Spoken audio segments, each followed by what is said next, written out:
Alrighty, so yeah, congrats on our new overseas colony. Like, seriously, I don't know who I'm more embarrassed of. I don't know if I'm more embarrassed of my president, who, if the rest of the world doesn't quickly condemn President Trump, you're gonna see Cuba get taken. You're gonna see Greenland get taken. Because why would President Trump not try to advance his agenda, as wrong as it is, as wrong as that agenda is, with the fact that there's been no significant pushback by anybody? And if you were unconvinced about America's military might, China right now, if you noticed, China didn't come out with like a 7 or an 8 or a 9 or a 10 on their condemnation of what America did. China came out at like a 2. Because China just watched some of their, quote, leading edge technology get swept aside by the US military. Russia, I think if the number is correct, Russia put like $6 billion into Venezuela's air defense. One boat rendered all of Venezuelan air defense offline. One of our boats. And we didn't even, like, that boat has to be disappointed. Like, one US Navy warship crippled an entire country's air defense grid, and it was like, but I only used the first tool in the toolbox. I have like 5 more. Not needed. People are like, we're at war with Venezuela. At war with Venezuela? We were there for 3 hours. We captured your king, your president. Like, this is the fastest chess game ever. This is like the 2-minute drill in chess.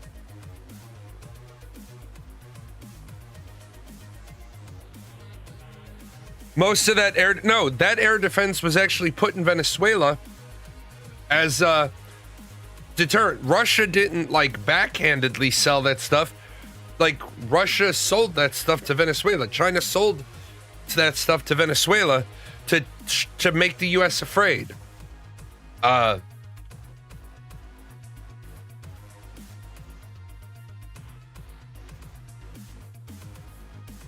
Yeah, China is watching Taiwan because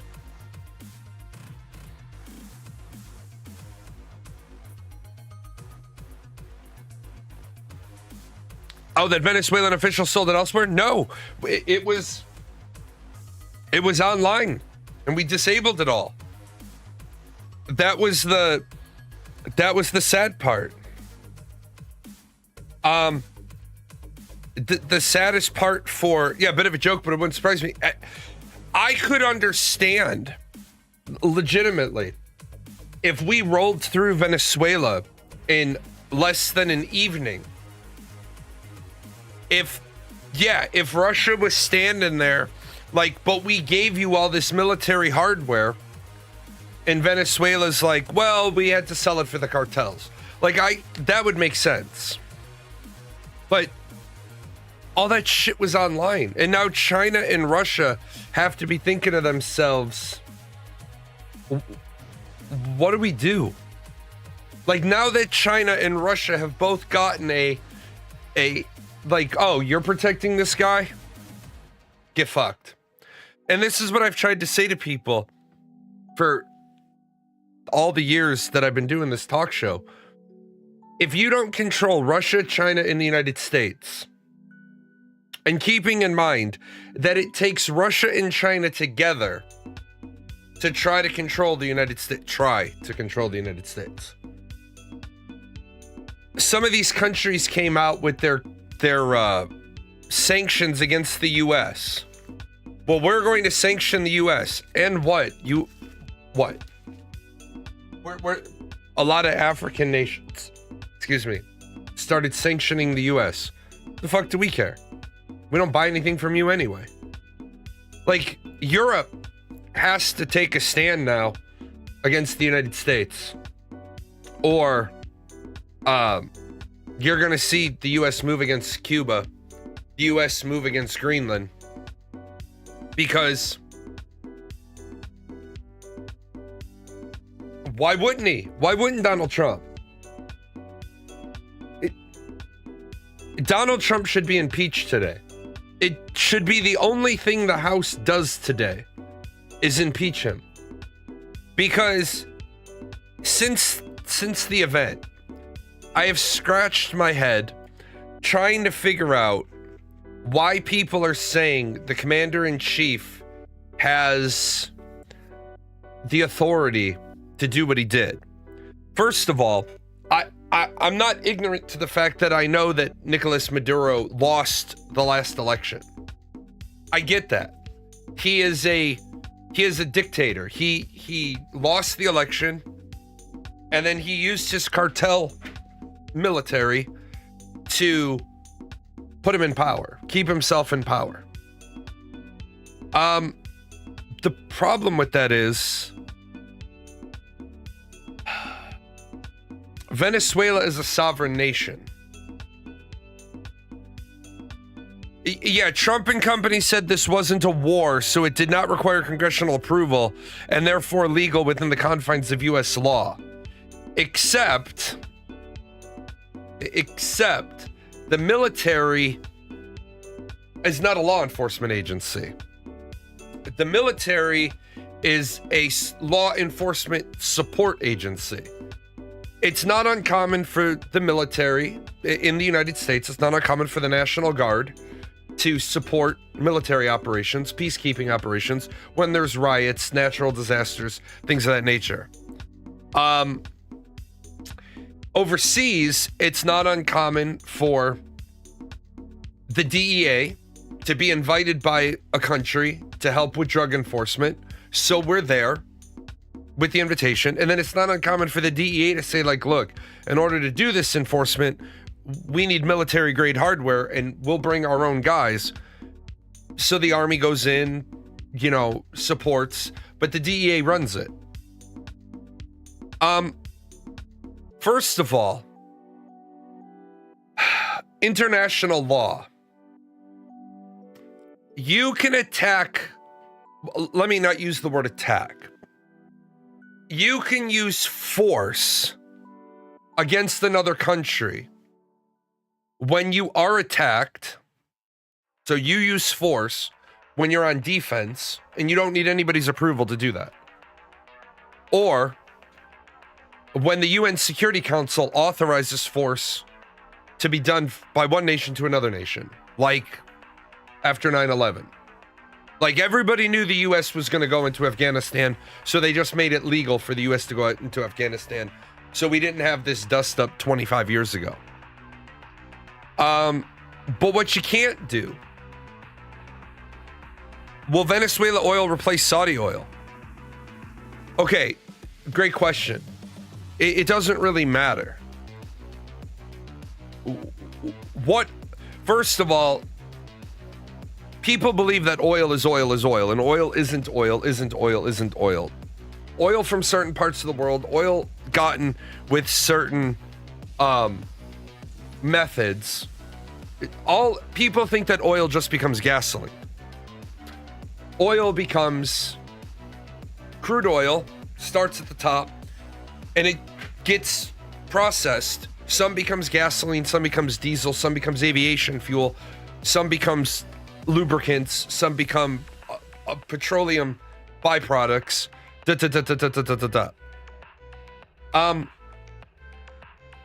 It doesn't really matter if the Venezuelan oil becomes Saudi oil or Iraqi oil or Iranian oil or whatever. Yeah, some becomes ingredients in food. The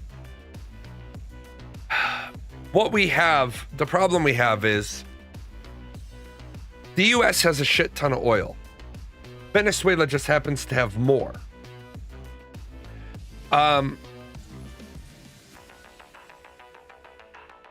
sure, if we can burn other people's oil before our oil, that has always been the goal. People are always like, why do we import oil if we have this big strategic reserve? Because, and Billy Bob Thornton says this in the TV show Landman, because oil is the one thing that everybody uses, and we don't have enough lead time to actually transition to something else. People don't quite understand. It's great to say, oh, well, we have electric vehicles, and we have hydropower, and we have wind power, and we have solar power. And that's great. But until we actually do a full force effort into transitioning to those, we lose so much in transmission that it doesn't really solve the problem. On top of that, now you got these AI server farms that are just sucking up massive amounts of electricity. I don't think an AI server farm should be allowed on the public utilities grid. They should have to generate their own power. It's like the really comical electric vehicle facility that has to have an electric vehicle facility has to have its own coal burning power plant on site because it can't hook to the grid because the grid can't support it. So we're making electric vehicles by burning coal. Everyone knows nuclear is the next step. Not sure why everyone dancing around. It's just a matter of time before we transition the vast majority of our power to nuclear.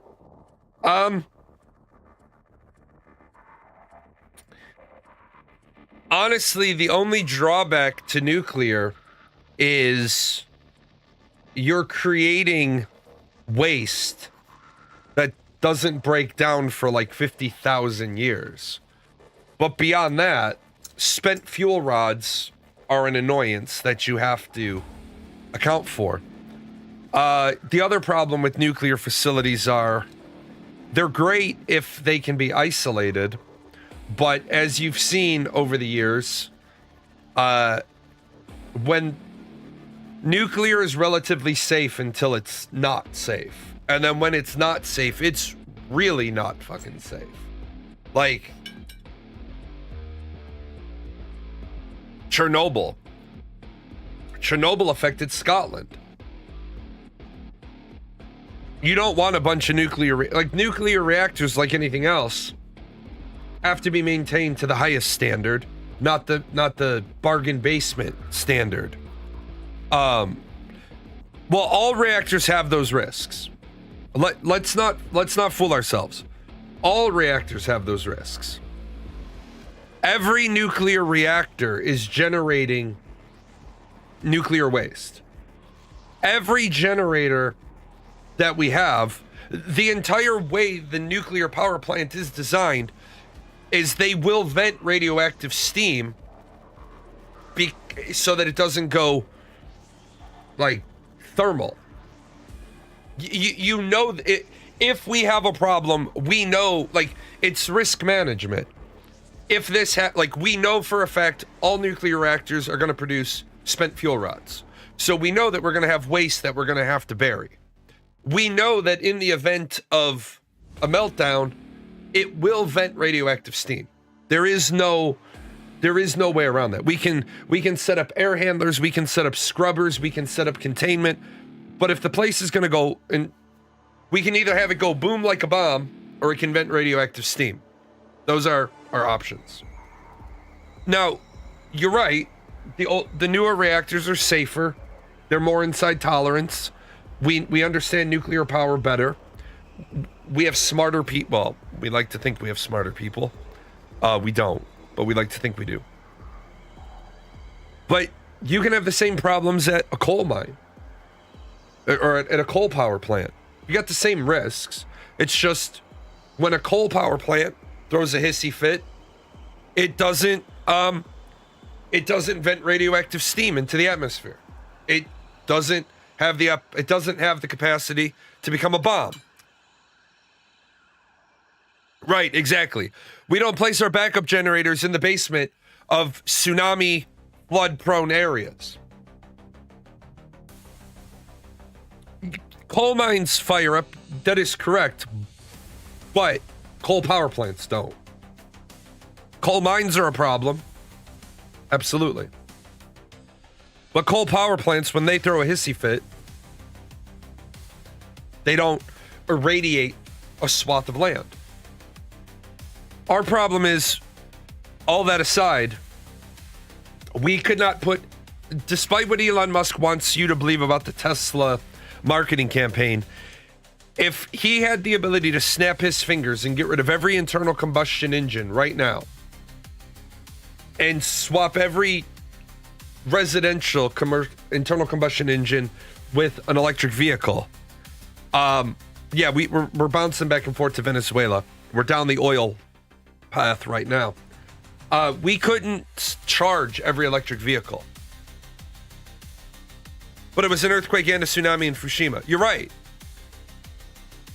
It was a tsunami. Had the generators not been in the basement, might not have been a problem.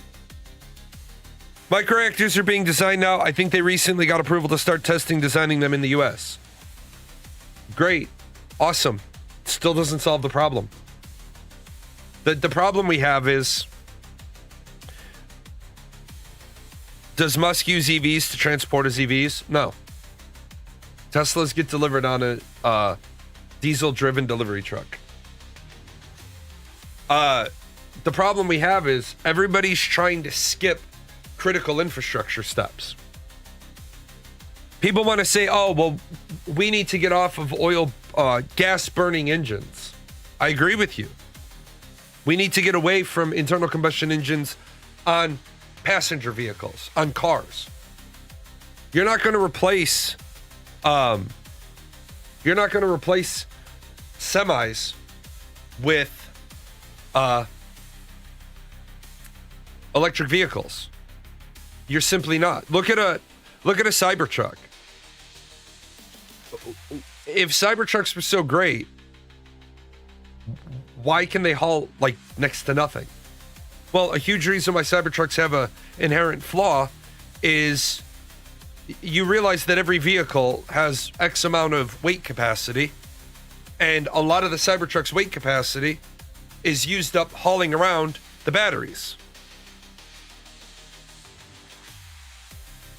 I mean, coal is a problem. Like, I don't really care if you believe in climate change. I don't want to live in Delhi. I know you feel the same. And in 2022, China approved to build 2 coal plants a week.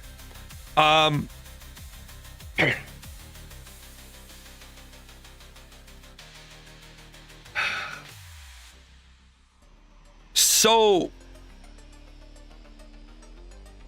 coal burning for your power plants isn't really the problem with climate change. Coal burning power plants aren't the real issue. It's every person driving hundreds of miles a week with billions of vehicles. I mean, I don't know if you study the environment, but go back to COVID in America when for 6 weeks, basically the whole country was shut down. We marked air quality improvements after just 30 days. 30 days of the average traffic load being less than half had marked quality improvements. Air quality is a huge issue, but coal burning power plants aren't the problem with air quality. Burning coal, it's like one of those things. We've turned coal into the enemy, but coal isn't the enemy. I mean, it's bad. Obviously, if you say to me, we suddenly have the ability to provide power via solar, then let's do that. But I don't want to talk about the need to get rid of all the coal burning power plants and transition them all to clean energy until we also look at, hey, you know what though? All these cars on the street, they do way more damage. Cars on the street are the bigger problem. But what's the answer? Like, I'm going to show this lady's video, and it ties in directly because she's going to talk about China being better. And just hear what she has to say, because then we can break apart the oil thing a little bit better. Does it always fail? Because, I don't know, I'm noticing that the state socialism they have in China has yielded a near 97% homeownership rate, with everybody having access to healthcare and Whole Foods and a high-speed rail. I don't know. That doesn't seem like a failure to me. You know what does? Is living in a country with a 65% homeownership rate, crumbling infrastructure, living under autocracy. That kind of seems like a failure to me. So people keep talking about how great China is. Car manufacturers are lobbying to get rid of high-speed rail. No, they're not. Which car manufacturers are lobbying to get rid of high-speed rail? They don't need to. Car manufacturers don't waste their time lobbying against things they don't need to waste their time for. California said we could build a high-speed rail link system that links the north and the south part of the state, and we can do it for $12 billion. $100 billion later, and they don't even have any part of the line online. Illinois, private businessman wanted to connect St. Louis to Chicago with a high-speed rail because it would save a lot of time for the traveler. It would be less than 2 hours from Chicago to St. Louis by high-speed rail. Then, of course, the lawmakers wanted a stop in Springfield, and the guy designing the project said, well, if I put a stop in Springfield, it's not a high-speed rail anymore, because it takes from Chicago to about Springfield to get the train up to speed. And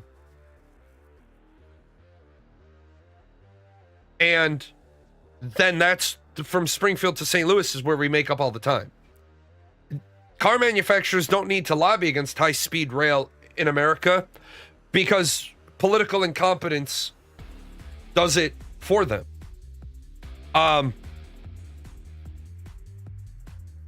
It's still easier than dealing with Middle Eastern oil. No, it's not. Let me stop you real quick.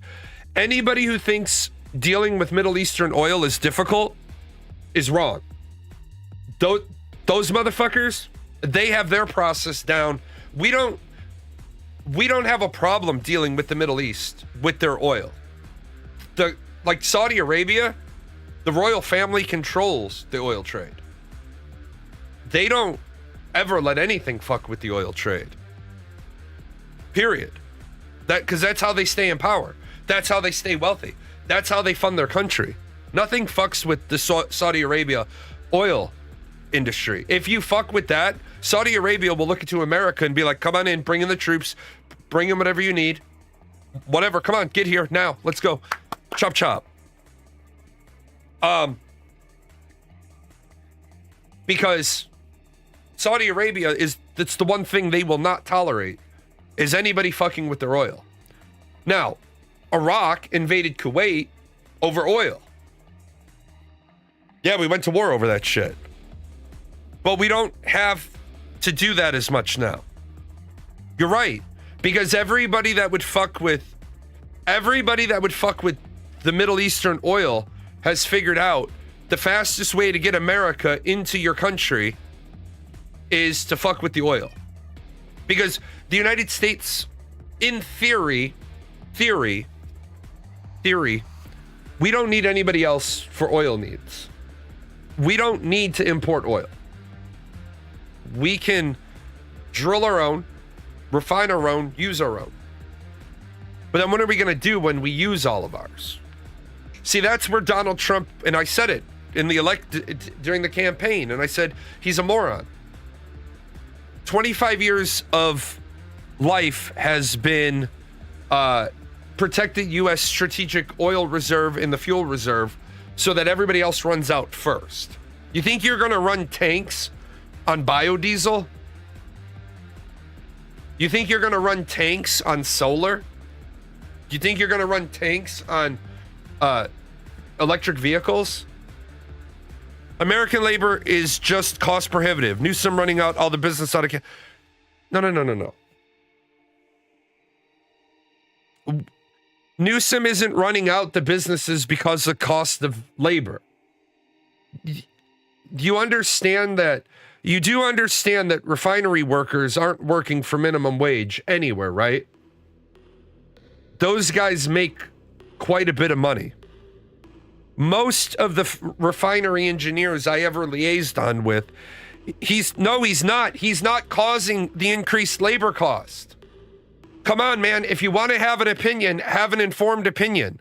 When you fuck around with minimum wage, it doesn't apply to the people that are already making so much more above minimum wage that it's not an impact to them. Yeah, refinery workers don't work at minimum wage. They're not impacted by changes in the minimum wage. They're impacted by the cost of living, but the reason why the refineries are leaving California has nothing to do with Newsom's policies towards minimum wage. It has to do with Newsom's policies towards all the shit he's trying to do to the refineries. He's trying to pass environmental policies that impact refinery operations. Well, the refineries are like, great, if you're going to do that shit, if you're going to cost us more, not for labor, you're going to tack on costs for our production, we'll just go right across the fucking border into another state. We'll refine the shit there, and then we'll transport it back to you at a premium. Refinery workers don't make minimum wage. You don't want a minimum wage motherfucker running around. Yeah, increased production costs, not labor costs. See, you got to be able to drill down. Like, it's like the story of the fucking Ohio company that was dumping benzene into a river. And the EPA showed up and they said, you're dumping benzene into the river. And they said, oh, are we? Yeah. And they said, it's $25,000 a day fine. The company looked around and they said, well, how much is it going to cost us to mitigate this? Hundreds of millions of dollars. The company said, okay.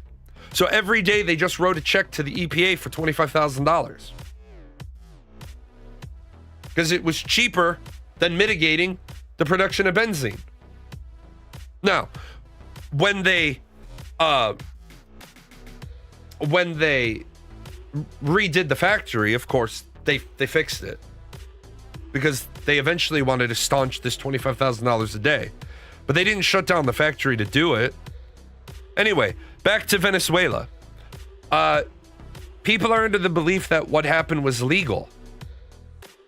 Sitting heads of state are immune to arrest by foreign states while in office. Now, some people have said, well, Maduro didn't win the election. He wasn't the legitimate head of state. Well, we tried this shit once before with Saddam Hussein. It's beyond a casual conversation that just because you don't like the leader of another country doesn't mean you can just remove the leader of that country. Maduro was inside Venezuela. He was in territorial sovereign land, and the US went in and removed him. Even if the US doesn't recognize that government.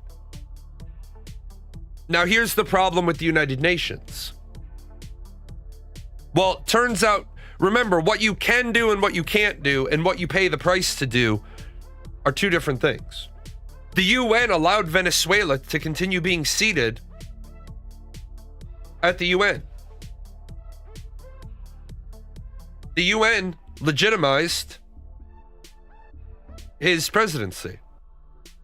If the UN actually wants to do the job that the UN is designed for, when Maduro installed himself as president after losing the democratic election, the UN should have unseated the Venezuelan delegation. The UN should have said, as long as you don't have your country being run by the person who won the election, you don't have representation at the UN. Then the United States could go in and say, hey, we want to remove that person. And of course, China and Russia would veto him. And on the Security Council, and turns out there you go. But Venezuela wouldn't have UN protections. And if they were unseated, then the US could have made the argument, well, we didn't attack a UN nation, because they're currently not seated. But you saw Russia and Cuba are playing games again? Yeah, and that's because Cuba knows if the world doesn't condemn the U.S. for what, I mean, because Trump has already threatened Cuba now. Because why wouldn't he? I'm not saying I like this mental exercise, but why would the leader of the strongest nation on the planet watch Russia be able to gobble up Crimea, Georgia, parts of Ukraine, and the world doesn't do anything about it?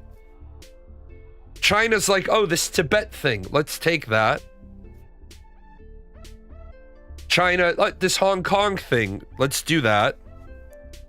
Can we finally say younger people have had it harder than Gen X? No. What? How have you had it harder?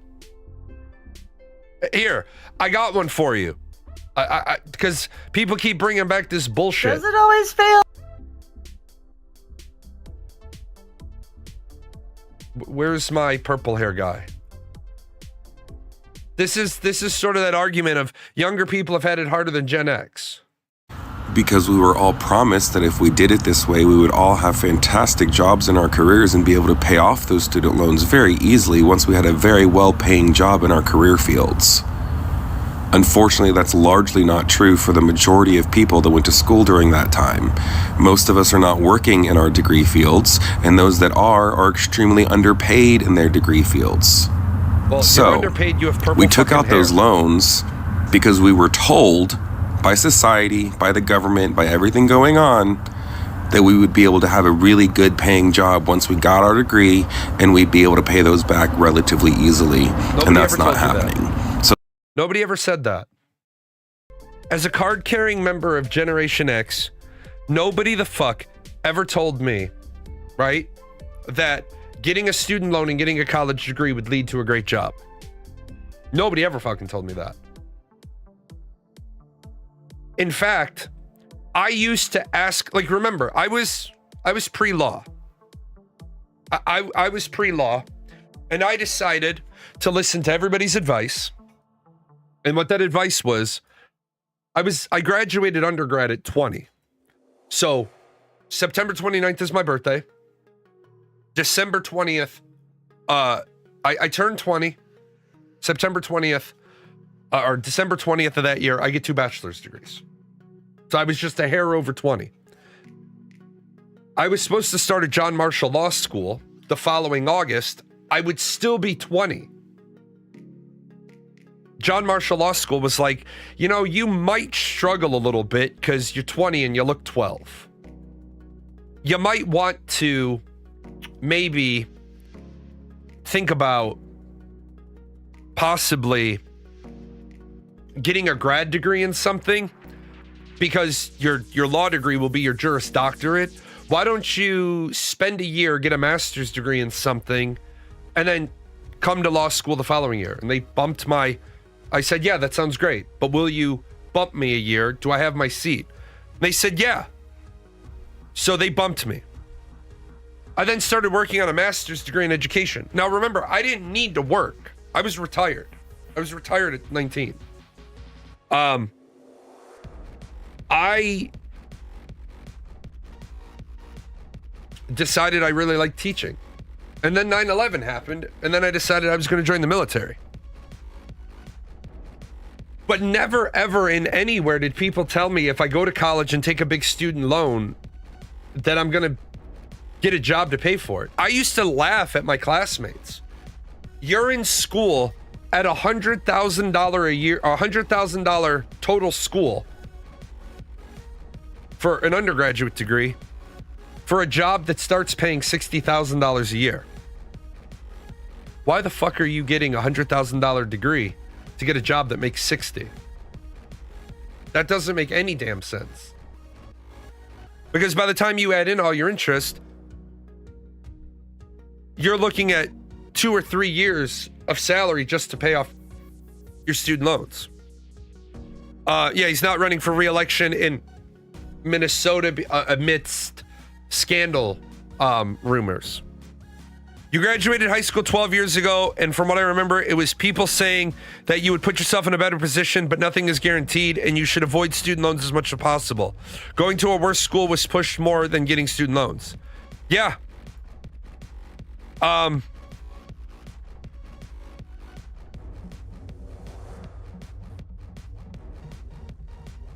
said to people all the time, unless you have a really, really good plan,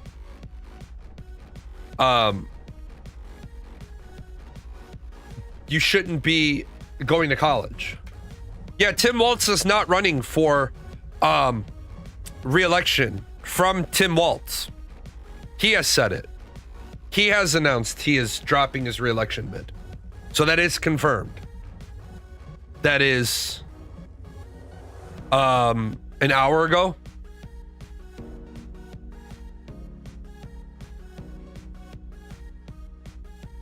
The office of Governor Tim Walz and Lieutenant Governor Peggy Flanagan. So this is from the governor's office. Like many Minnesotans, I'm glad to turn the page for the last several years. I won't miss words here. Make no mistake, we should, blah, blah, blah. There's more to do. I've decided to step out of the race and let others worry about the election while I focus on the work. No, this fraud has nothing to do with Nick Shirley. This has to do with Walz has been embroiled with allegations for a long time.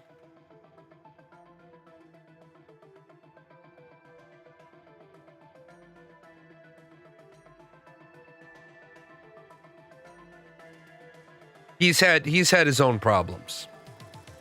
Now, it doesn't look great that you've got hundreds of millions of dollars, billions of dollars going to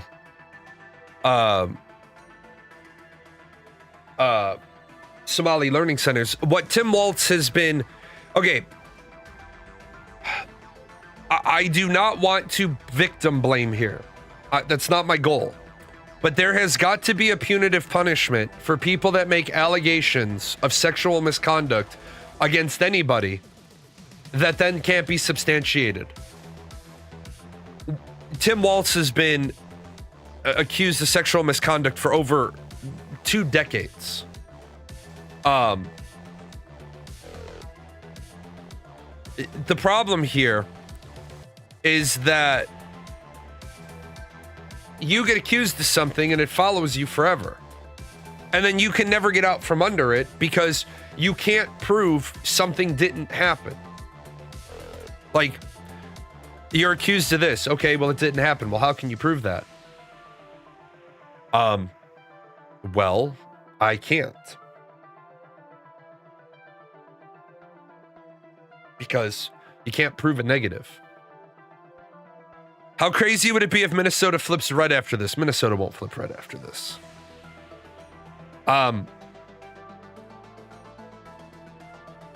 Minnesota won't flip red. There's just not enough Republicans in the state.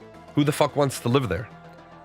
The only place you might find a lot of Republicans is in Minneapolis, St. Paul. We also run into the problem, though. We've got this dichotomy of what the two parties stand for.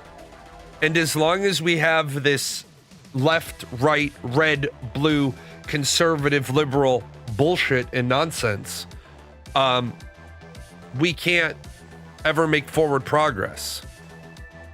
Because we need about a 5-party system. A 2-party system just does not lend itself to fixing the problems.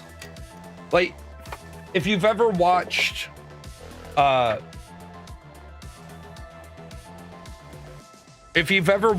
bill make its way through the House and you're watching C-SPAN and you're watching all the hearings on it, people will spend hours and hours and hours arguing the minutia, arguing the littlest, smallest bullshit on a point, because they do that so that they get their add-ons, their porks.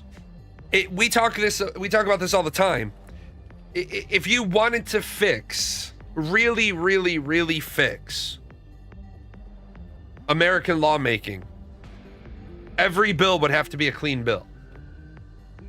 There can't be any kickers, any riders, any pork, period, on any bill. Every bill would have to be written in a way that specifically, emphatically spells out how that's going to be paid for. And we should not be spending money we don't have yet. We should basically run the government on minimal for 3 consecutive years and just say, we know that in 2025 we brought in 4.2 trillion in tax revenue, so therefore the next 3 years can only run on 4.2 trillion dollars, because what we're going to do is we're going to not spend money we don't have and hope we get it and take loans and bonds and T-bills, but we're only going to spend the money that we have. So when we make a decision, we're going to run the country like we run the family checkbook. In order for us to spend it, we have to have it. So does somebody have, well, we're going to go ahead and cancel this project. Okay, so that's $2 billion off the budget. Where are we going to spend the $2 billion now? That's what needs to happen. Because until that happens, Donald Trump's big beautiful bill ran us another $2 trillion into deficit. Well, now 18 to 19 and a half cents out of every tax dollar goes to pay the interest on the national debt. People are like, oh, look at all the great things Donald Trump is doing for the economy. Donald Trump ain't done a fucking single thing for the economy. People are like, oh, well, Jerome Powell finally lowered interest rates a little bit. Jerome Powell lowering interest rates is the natural response to you fucking up the economy so badly that people are starting to suffer. It's like I said, my state did something really, really good. As of 1 January, in my state, I believe it was Clinton was the last to have a surplus budget. I believe that is correct. My state got rid of the 1% state tax on groceries. Doesn't seem like a lot, but, you know, as I say, get tax off people's back, and people will be able to help themselves. So what did 600 municipalities in my state do? They passed a 1% local ordinance tax on groceries. How do you at all get yourself a fixed economy if every time somebody at the highest level tries to fix something, somebody at the next lower level down just fucks you on it? Like, people are mad about the cost of gasoline. And people are like, well, we need to produce more gasoline. First of all, you can't just produce more gasoline. Gasoline has to be drilled. It has to be refined. It has to be transported. And then you have to take it to a gas station to sell it. You could have 800 million gallons of surplus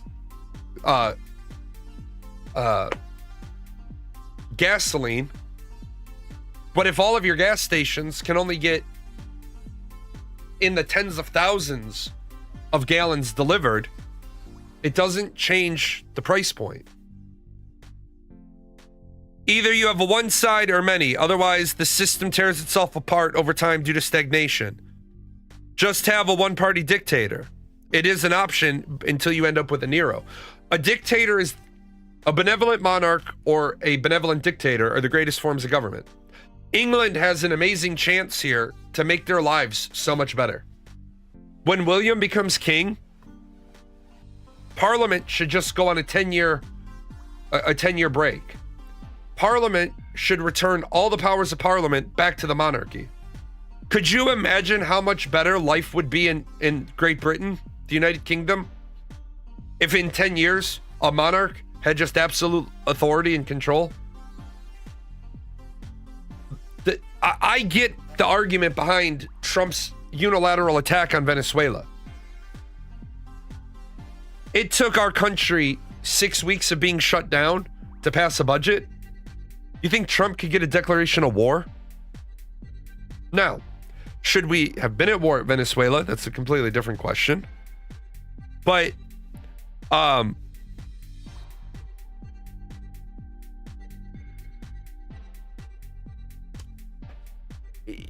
if your government is designed around bureaucracy, then that bureaucracy gets in the way of helping people as well. You also get so many people that just have so many false facts, like the lady who said, well, communism doesn't help, but in China they have a 90% home ownership rate. They have a 90% owner occupancy rate, which is radically different than a home ownership rate. China does not have a 90% home ownership rate. When you don't own the property, when you are told to live there by the state owns it. That's like saying when you're in a rental, you own your home. No. When you are in a rental, you're renting. You will never own it. Like, I could end up paying $100,000. Like, in fact, a friend of mine has paid in the last decade close to $200,000 in rent. He could have bought a fucking house by now. And I'm not saying that I support landlords just because I was one. But when people turn around and say, well, landlords should be forced to sell their properties. Okay, then I'll bring back up. I had a double stack horseshoe unit that had 26 units. 24 were rented. One was my super and one was the laundry room. So in this plot of land, 24 individuals, some families, some whatever, had a place to live. If I had to knock this down and turn it into homes, if I was really good and all of the lineups happened, I could have built 2-story Chicago-style bungalows.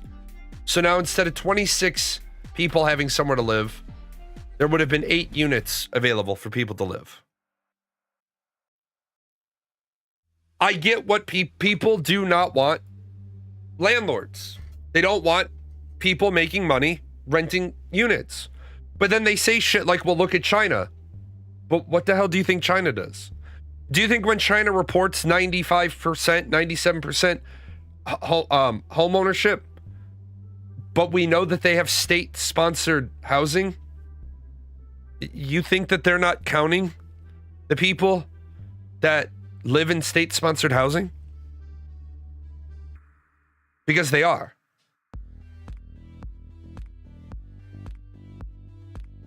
China does have a smaller rental market,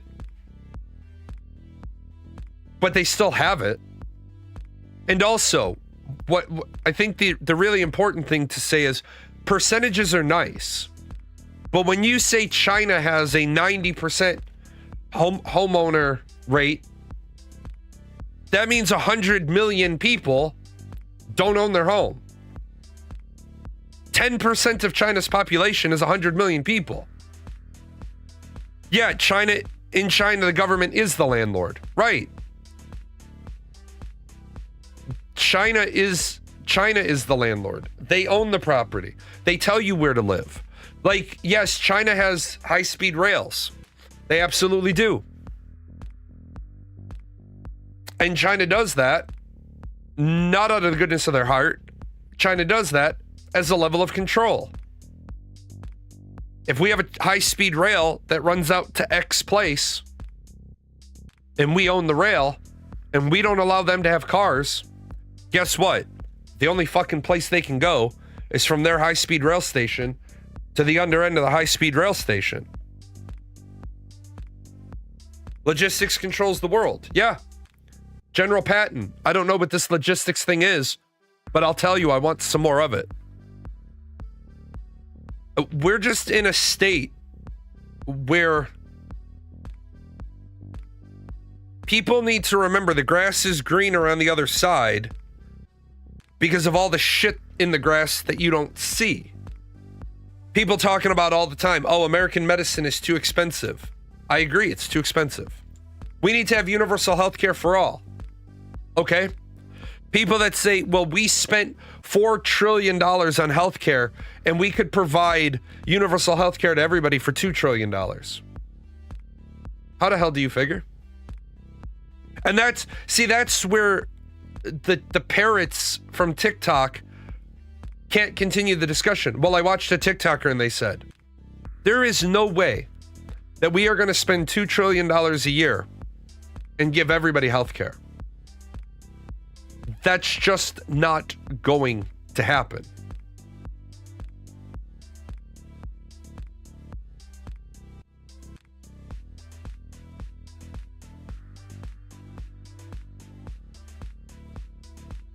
$2 trillion divided by 340 million, right?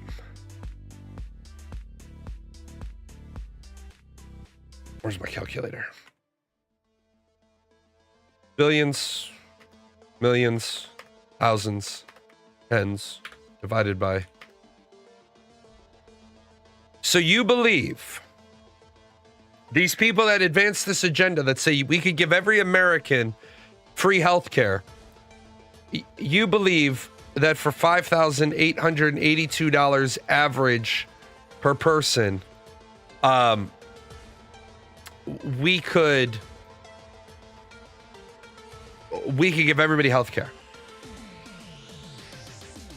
You think it would only cost $6,000 per year per person? Really? Really? Because, no. You would need at least 150,000 general practitioner doctors. Right? At least 150,000 doctors. And this right here, if we pay them 100,000,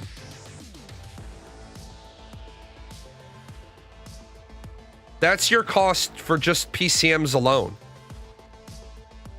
It's 15 billion just in PCM salary. Now, for every one of these, you need a nurse and a tech. So you need 150,000 PCMs, 150,000 techs, 150,000 nurses. And that's just and that's just bare bones. You could probably put 6 or 8 of these guys in one office, but then you need an office manager. You need 2 admin, right? It's just an inconceivable amount of money would go into just being able to provide. I wonder how much you could lower that cost per person if you fix the obesity issue. Here, let me help you out. I'm just going to say $6,000 per person per year. Your physical, right? Those are about $100. Your, an X-ray, that's about $2,500. By the time you add in the tech that does your X-ray, the BMET who maintains the equipment, the electricity when you run the X-ray machine, and the radiologist that looks at the film, not including the cost of the equipment, right? $6,000 is not possible. Shit. My wife has to have surgery. My wife had to have an emergency CT scan. That alone is probably upwards of $12,000. My wife got bumped in because of her medical history. I needed an MRI. I needed an MRI. I called the local hospital and they said, well, for a routine MRI, you're looking at about 6 weeks wait. I called the base and I said, hey, I'm a veteran and I need an MRI. Do you guys happen to have any openings before 6 weeks that I can come in and get an MRI? They're like, yeah, can you be here in like 30 minutes? We have an opening. Yes, I can be there in 5 minutes. How much does insurance cover? My insurance covers 100%. I don't pay anything out of pocket. Well, let me take that back. The only thing out of pocket I pay is a $38 copay. I wonder how much money is wasted on administration dealing with insurance companies. A lot. There was a dentist I watched, a TikTok video, 86 minutes on the phone. The dentist was on the phone with the insurance company for 86 minutes.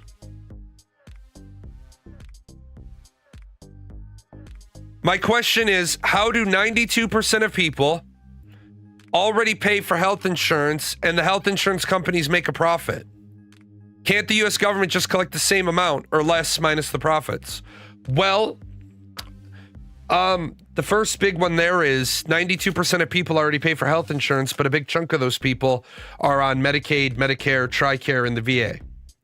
Second of all, health insurance companies make a profit the same way car insurance companies make a profit. Get rid of the word insurance and change it with in case shit. In case shit happens, right? Here's where the scam on insurance is.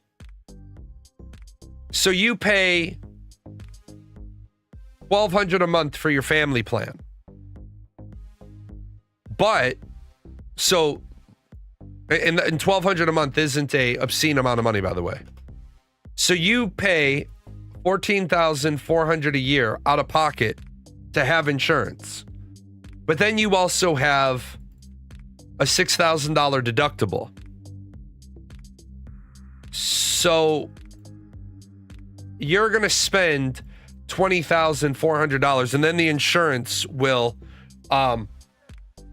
kick in. But you go in to see your PCM and you pay $71 because that's the negotiated rate. I go in to see my PCM and I see my PCM for $38 because that's the negotiated rate.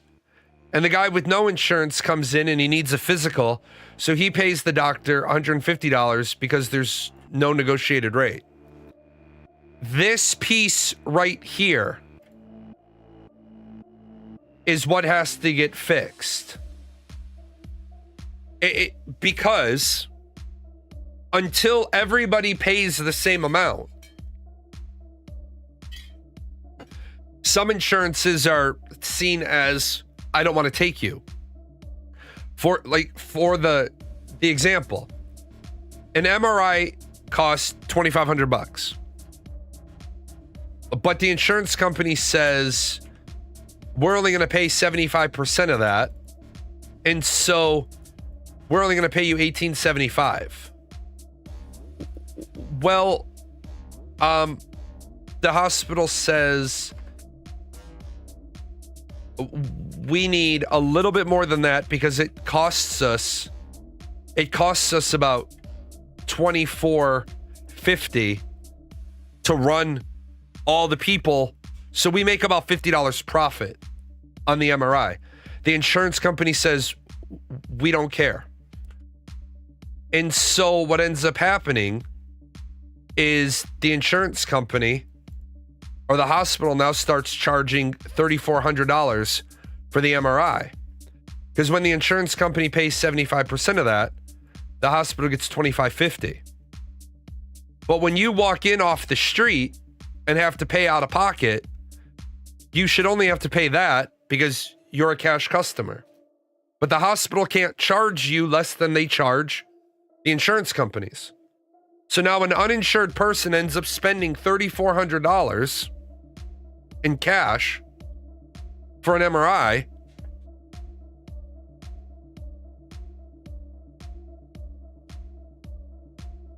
That should only cost them $2,500. but the hospital must charge that amount of money. Because if this insurance company finds out they're charging less, this insurance company will go back to only paying $1,875, and now the hospital's losing money on every MRI they do. That's the bullshit. AI is supposed to be a big problem solver in the future. How does AI fix healthcare? AI doesn't fix healthcare, and nobody has ever made a claim that AI will fix healthcare. AI can do what a doctor can do. AI can just do it faster. The problem is, a doctor doesn't become a doctor for the 95% of cases. 95% of a doctor's cases don't need the doctor. 5% of cases actually require the doctor. My wife was a med tech. She's damn good medic. They were saturated at the hospital one day. They were completely overwhelmed. Person smashed their finger in a car door. My wife, as a med tech, can't draw up injections. Only a doctor or a nurse can draw up injections. Doctor drew up the lidocaine, walked in, had the lidocaine on the tray, had the sutures, the stitches tray all pulled out, walked in, handed it to my wife and said, "Do the stitches," and left. 95% of the work a doctor doesn't need the doctor. Our pediatrician is amazing. He's not our pediatrician, I'm sorry. Our general practitioner is amazing. I'll go to a doctor's appointment and the doctor will say, "Yeah, you have this." And all I have to say to my doc is, "Yeah, my wife has the same thing. Do you want to see her, or do you just want to send over 2 goodie bags to the pharmacy?" He'll just put in a T-con. He'll send my wife a message, and all she has to do is confirm, "Hey, just checking in on you. Your husband has been diagnosed with blah. Are you having the same symptoms?" "Yes." Boom. "Okay, I'm sending a goodie bag over to the pharmacy for you too." What is the statistical likelihood if I'm suffering from this bullshit viral thing that's going around, and you've seen my daughter and you've seen me, and now you need to waste another appointment time to see my wife? That's why doctors get backlogged. Another reason why doctors get backlogged and why the system is bullshit. Right around COVID, every kid who had a fever needed a COVID test. Why? Why did every kid who had a fever need a COVID test? Y'all were wearing masks in the school anyway. My daughter was sick during COVID. And the school said she can't return without a COVID test. And I said, "Why?" And I got pissed. They said, "Well, because she threw up in school." My female daughter threw up in school. My 20-year-old now, she was 14 or 15 at the time. My 14-year-old daughter walked into school and threw up. "Why don't you need a pregnancy test too?" And the nurse was like, "Excuse me?" I said, "Well, do you need the results of a pregnancy test too?" "Well, why would I need that?" "I don't know, because a female student vomiting before 7:30 a.m. into a trash can has a more likely to be pregnancy and morning sickness than it is to be COVID, because COVID doesn't cause vomiting." I said, "Or it could be my daughter's social anxiety, which is a diagnosed condition she has. So it's more likely rather than less likely my daughter is pregnant than she has COVID, because vomiting isn't a sign of COVID." My daughter went to the doctor, negative for COVID. Then they were like, "Well, she has to be fever-free for, we have to be fever-free for 24 hours before they can return to school." Well, what's fever-free? 99? My daughter runs at 99 all the time. I don't run at 98.6. I run at about 97, about 97.8. It's my normal. We just make up bullshit. I wish we had clinics where we could sign something and the doctor just does the thing instead of needing x-rays and other bullshit. I needed my ear drained so it wouldn't harden into cauliflower ear, and no one in my area would do it. My cousin's shoulder was dislocated and needed an x-ray and anesthesia. I just want them to give me a waiver to sign so they can pop that sucker back in. Well, you can't pop a dislocated shoulder back in without the x-ray. You need the x-ray to make sure that the shoulder will go back in. And that everything, yeah. That's why they have to do the x-ray. When you dislocate your shoulder, they need to make sure that there's no bone fragments, because if they relocate your shoulder and there's bone fragments, then say goodbye to your all your connections up here. I know. I've had the surgery on a slap tear. No, I do agree with you. I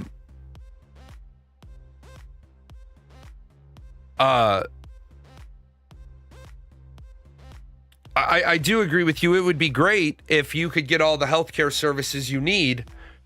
Back in the day when x-ray machines were film and shit, I hated that nightmare. That was a nightmare of the fucking half. I was so glad early on in my BMET career, the military moved to all digital x-ray. I hated dicking around with the film processor. But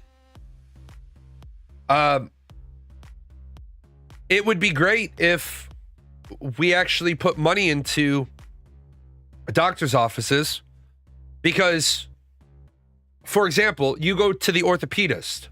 Most orthopedists' office have an x-ray machine. Now, it's not like the big, glorious, amazing one. They have the cheap placement ones. I went to the podiatrist. They had an x-ray machine, a foot x-ray.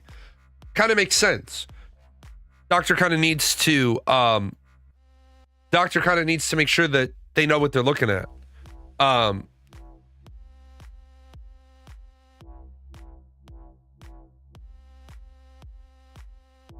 Yeah, I saw this, and Donald Trump has said some shit about this person. Two people close to the White House told the Washington Post that Trump lost interest in backing Venezuelan opposition leader Marina Machado, despite her recent efforts to flatter him because she accepted a Nobel Peace Prize, an award Trump had openly wanted. One of them put it bluntly: if she had turned it down and said, "I can't accept because it's Donald Trump," she'd be the president of Venezuela today. And that is, that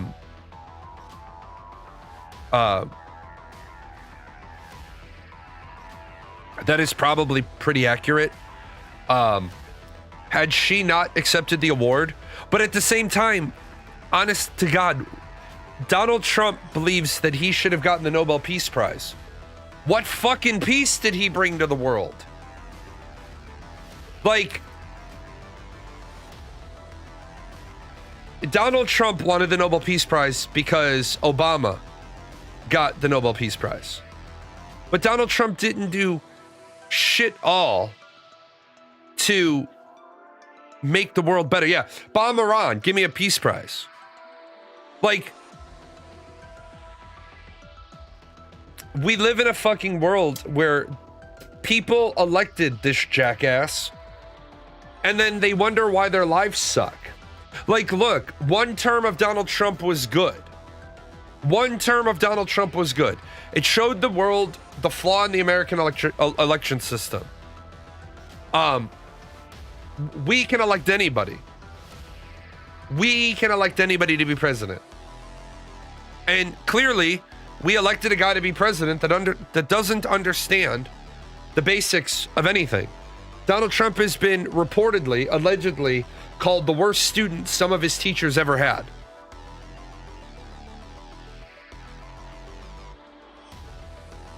Did I see the Pentagon is demoting retired Navy captain and Senator Mark Kelly?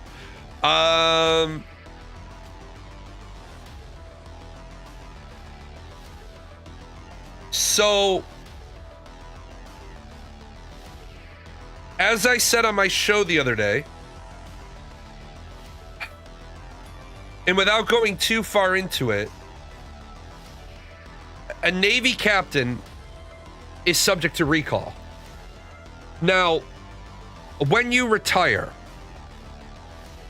so let me map this out real quick. If you're enlisted, you owe the government a total of 8 years of service. You owe 8. You can do a 4-year term and spend 4 years in the IRR. You can do a 6-year term and spend 2 years in the IRR. Or if you spend 8 years or more, then when you're done, you have no IRR commitment. And that's it. That's the end of it. 99.999999999% of enlisted, other than the dreaded stop loss, which stop loss is generally just forcing you to do that. Once an enlisted person wants to be done, they're done. An officer, on the other hand, you have a 4-year commitment, and if your commission stays open, you are subject to recall forever. An officer can do their 20 years, retire, but their commission stays open. If the military needed my skill set, the military would call me and say, prepare to come back to active duty. And my response would be, there's so many fucking problems with me coming back to active duty. Let's just start. Let's just start with the first thing you're going to do is give me a piss test and I'm going to fail it. Let's just say that. Now, the military could send me, you are back on active duty. You're going to go to 6 weeks of ADAPT. We're going to detox you. And then you're going to come back on active duty. And I would be like, cool, got it. Yes, sir, no, sir. Yes, ma'am, no, ma'am. Do people get called back to active duty? Yeah, it happens. People get stop lost. It happens. This all seems punitive because he, yeah, thank you for sharing the Navy piece. I said on Friday's show, I don't understand the Navy.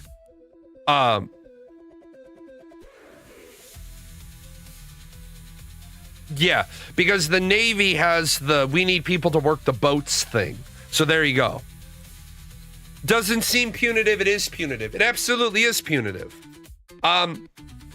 It would be different if he was wrong. It would be radically different if what he was saying was factually incorrect. What he's saying is factually correct. Except we run into this problem of what is an illegal or what is an immoral order.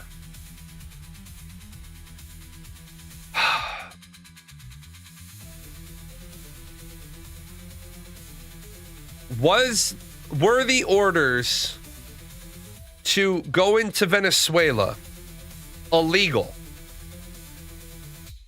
Well, yes. Except the president is not required, as we talked about the War Powers Act after the Iran bombing, and I pointed out the major flaw in the War Powers Act.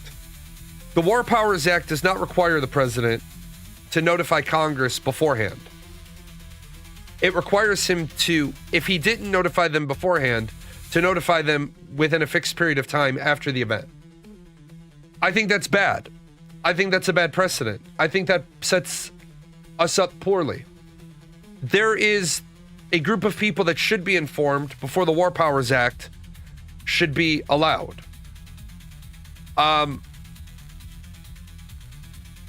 At the same time, we want to make sure that the president has the ability to operate as the commander-in-chief when situations don't allow.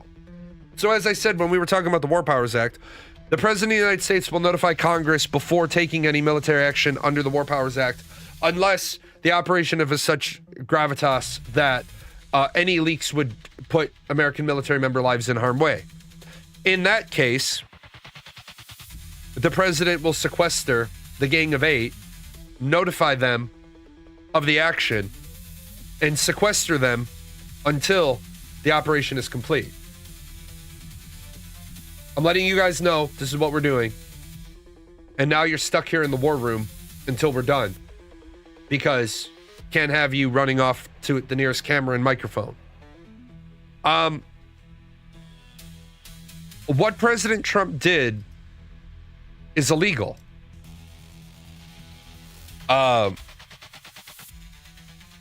Yeah, I don't want a bad situation to happen to hear the president say my hands were tied. I needed congressional approval to save those American citizens. Right, exactly. However, there's a time and a place where you can look at something and say immediate action was needed there, and then look at it and say in a time and place and say that's bullshit. You went into a country and you extracted their president. What was the imminent risk from Venezuela? Because the War Powers Act rests on imminent threat.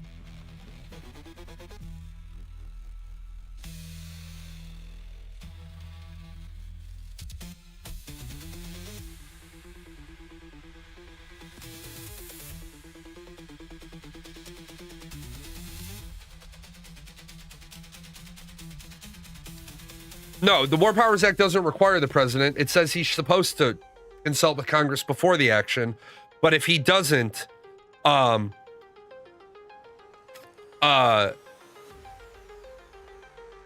if he doesn't notify them beforehand, he has to notify them in writing.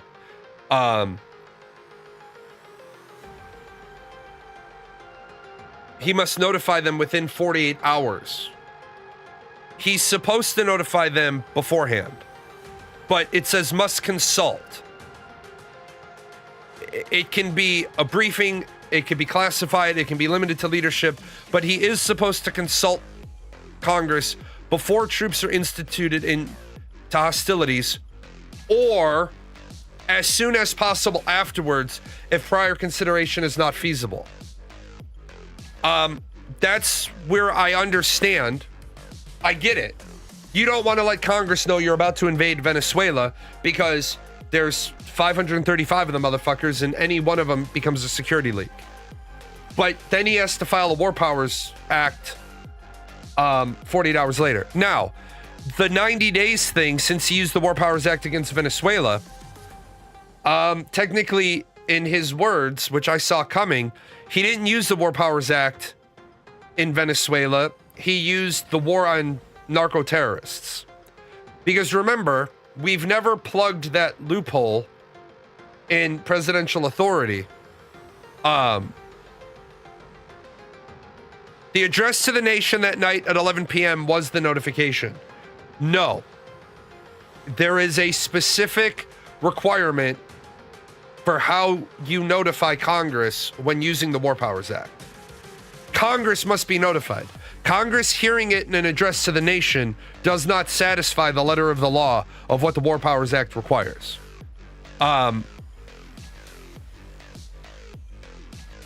Because it's basically a templated form. What's the legal basis? What's the scope of the action? What's the expected duration?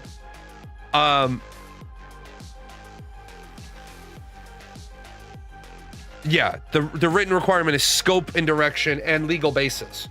The problem is there is no legal basis. And now we're in a really, really bad situation because if Donald Trump can go into Venezuela and take their leader, does that mean anybody could go into Israel? Trump doesn't give 2 cents about legality. You're right, he doesn't. But would you? Is it hard to understand when you know right now you probably can't be impeached?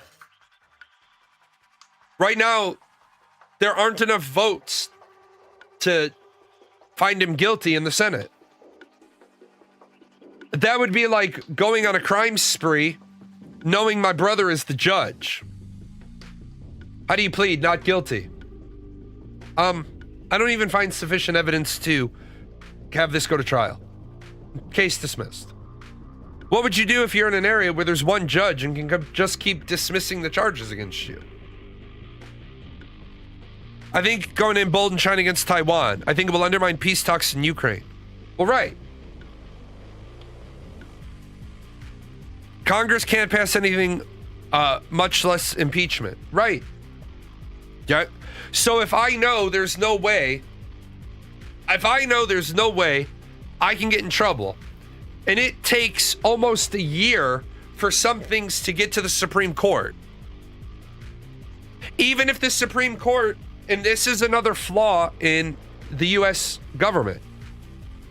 So the legislature passes a law. The executive enforces the law because they like the law. And the judiciary interprets the law, says, nope, you can't enforce that law. And the executive says, no, I'm going to keep doing it. Vance cannot pardon Trump from a impeachment conviction, because an impeachment conviction is only to remove him from office. Remember, the impeachment conviction, the extent of what it does is say you're removed from office and you are now ineligible to be president again. No jail time, no fines, no penalties, no nothing. Now,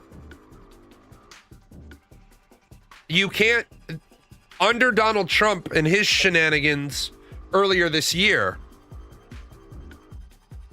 it's been ruled you can't preemptively pardon somebody. The president doesn't have the authority to issue a reciprocity letter. Reciprocity letter is, I, as the president, authorize you to take whatever actions are needed for the good of the nation, and you can't be tried for it. It doesn't work that way. I have to pardon you for, you have to be charged, I have to pardon you for specific crimes. Now, the likelihood of Donald Trump ever being convicted of anything else again, really minor, because you're right. Unfortunately, the only way to fix our government is to impeach Trump, convict him, Vance becomes president, immediately impeach Vance. Right, you can't try a sitting president. You have to impeach him so that the Senate says his actions weren't presidential. They weren't presidential because we're removing you from office for doing it. Therefore, your action is now subject to criminal prosecution if it was in fact a crime. But what Sparky said was, so you remove Trump. You impeach him. You somehow get him impeached and then convicted, removed from being the president. J.D. Vance becomes president. He's sworn in. Trump gets charged. Trump gets tried. Trump gets convicted. Vance pardons him. There's no threat to Donald Trump. But you still have to go through the process of charging him, trying him, getting a conviction, so that then he can be pardoned.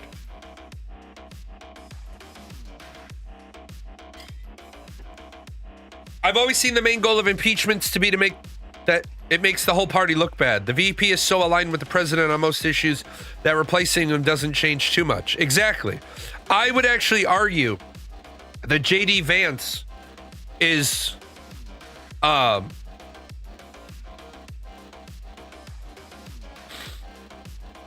would argue J.D. Vance is worse than Trump. Because J.D. Vance's whole response, the first time he was questioned about that first Venezuelan boat, he said something, the reporter said something like, J.D. Vance is like, and we killed narco terrorists and we blew up the boat. And somebody says, well, aren't you concerned that you just committed a war crime? And J.D. Vance's response was, I don't give a shit. If you don't give a shit that you've just committed what the rest of the world believes is a war crime,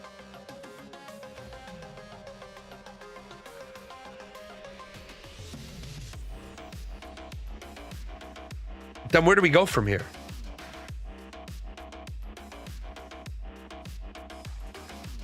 I'm gonna play this one while I take a quick break.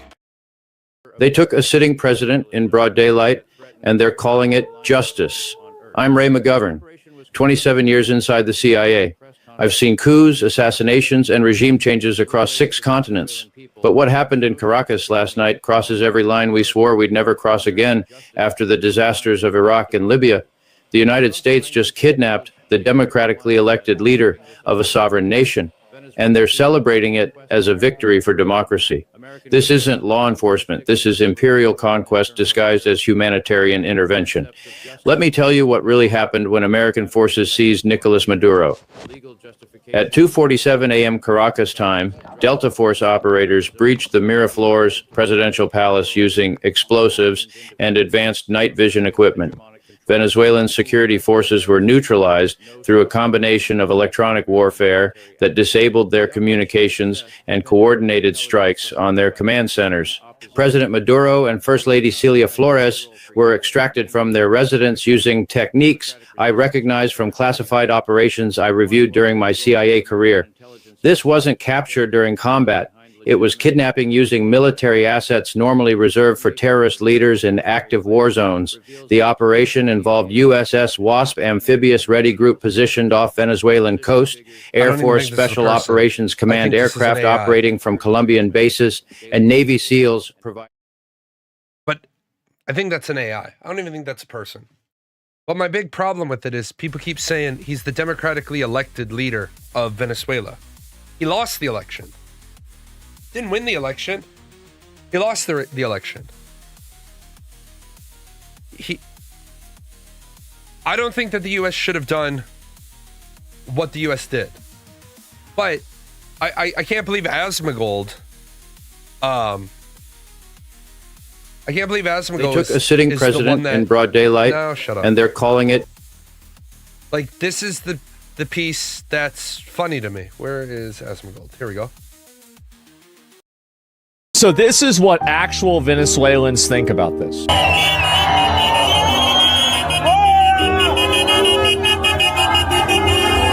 Well. Horrifying videos coming out of Venezuela where locals are celebrating.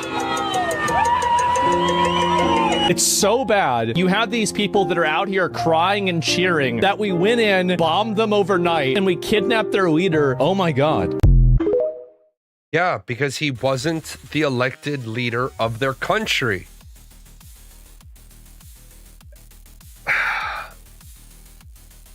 The road to hell is paved with good intentions. It's so hard to condemn what happened because it's right for so many reasons. It's right for so many reasons, but it's like Ender says in Ender's Game. We won. That's all that matters. Graf says to him, we won. That's all that matters. And Ender says, no, the way we win matters. Donald Trump has done something that I don't think anybody would argue against was a good thing to do. But she did it in the wrong damn way.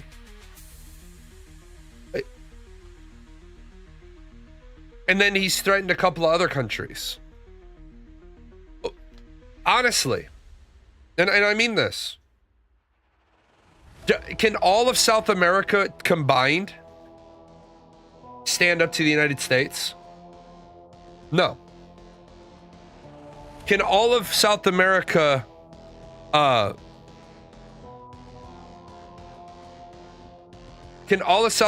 stack up with China and Russia and fight the United States? No.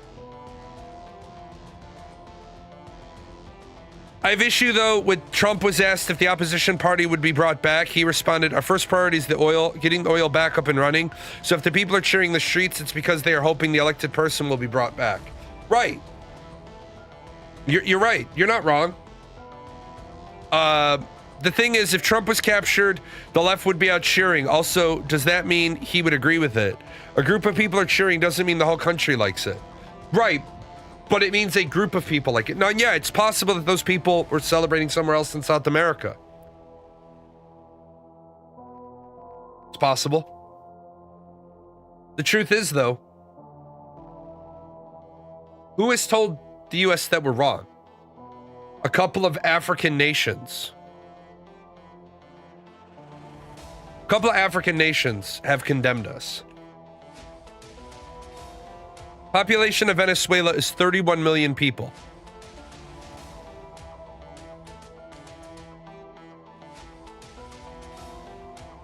Yeah, France has said we violated Article 2A of the United Nations Charter. But honestly, and this is the ultimate, is France going to stop allowing US imports? Honestly, the only way you get the US to stop is to just say you can't import. You can't import your stuff here anymore. Realistically, even if they could, so many of them wouldn't want to. It's so hard to get many different countries to join forces. The U.S. can have one trade deal that benefits Mexico so heavily, they won't get involved, and now all of South America has to go around Mexico to get to the U.S. Right, exactly. Exactly. And Mexico would be like, hey, U.S., these fucking people are trying to come through our country to get to you. The U.S. would be like, well, can we enter your country to deal with them? Yeah, come on. Trump is a bully.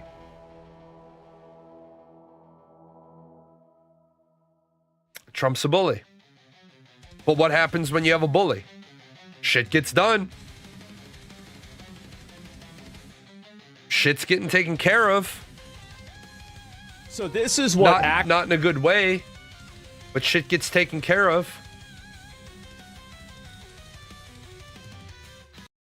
Is the United States now at war with Venezuela? There's not a war. I mean, we are at war against drug trafficking organizations. It's not a war against Venezuela. We are enforcing American laws with regards to oil sanctions. We have sanctioned entities. We go to court. We get a warrant. We seize those boats with oil, and that will continue.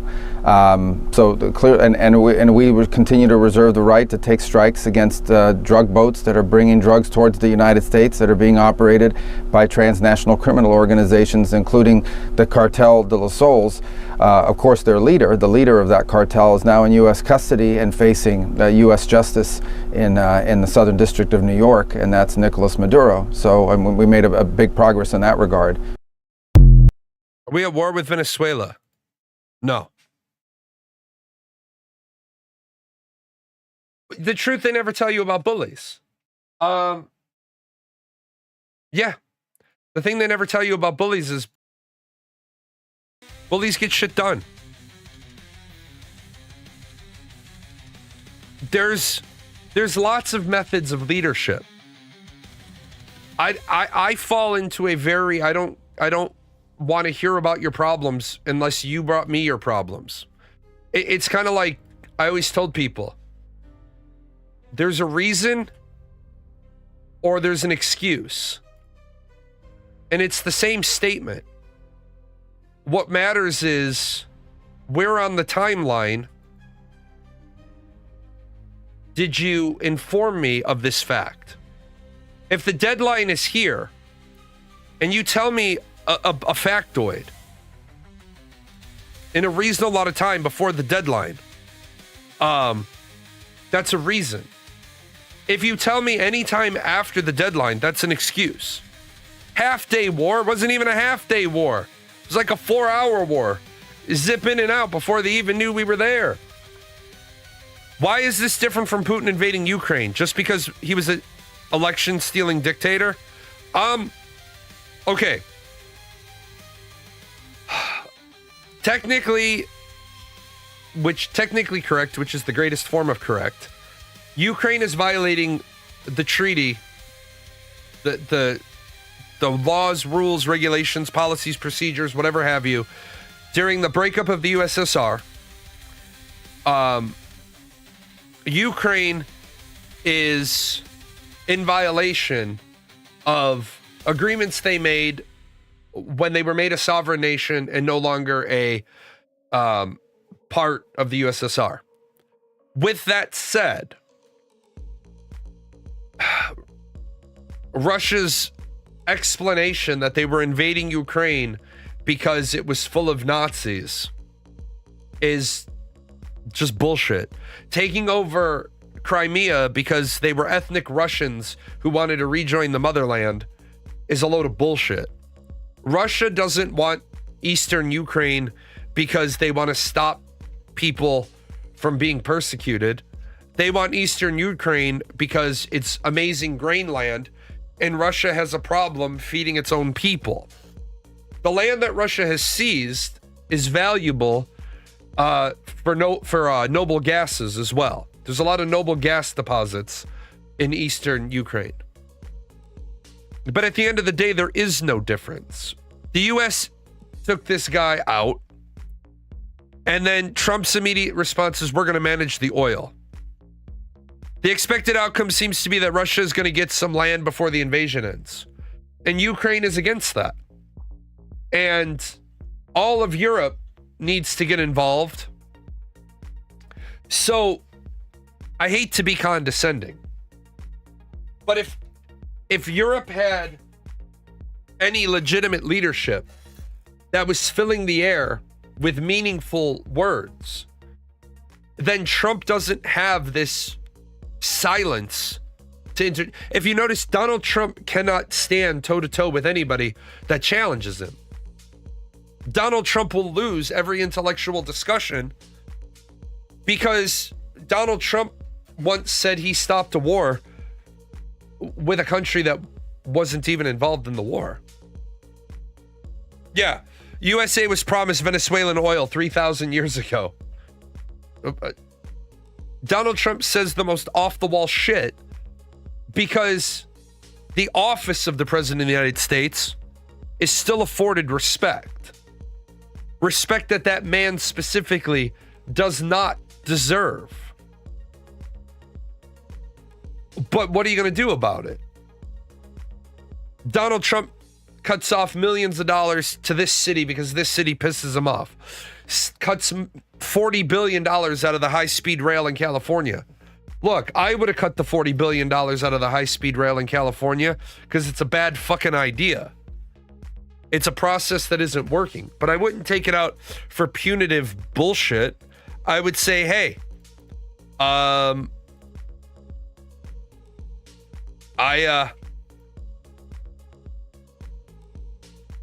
yeah, I don't respect the man. I respect the position of which I now afford very little. That's the President of the United States. The President of the United States of America should be able to walk into a room and say a few words and get people back to the negotiating table. But our president doesn't have any power anymore. He has might. He doesn't have power.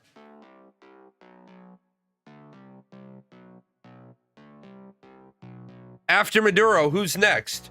Trump spurs speculations about his plans for Greenland, Cuba, and Colombia. Well, of course he's got plans for other nations now. Because ain't nobody told him to sit down and shut up. A day after the audacious U.S. military operation in Venezuela, Donald Trump renewed his calls for an American takeover of the Danish territory of Greenland for the sake of U.S. security interest and threatened military action on Colombia for facilitating the global sale of cocaine. While his top diplomat declared the communist government in Cuba is in a lot of trouble. Greenland is covered with Russian and Chinese ships all over the place. We need Greenland from the standpoint of national security, and Denmark is not going to be able to do it. Oh, really? Oh, really?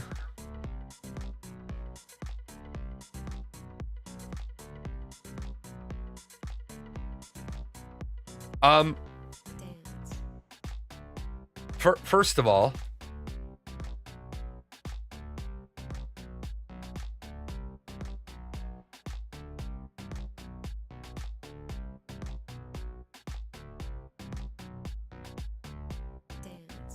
where's the threat?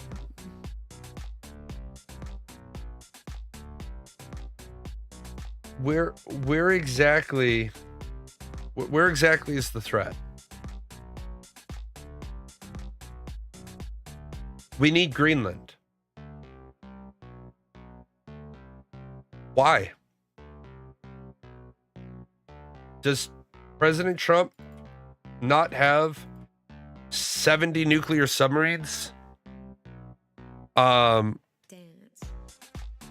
Debt patrol. I mean,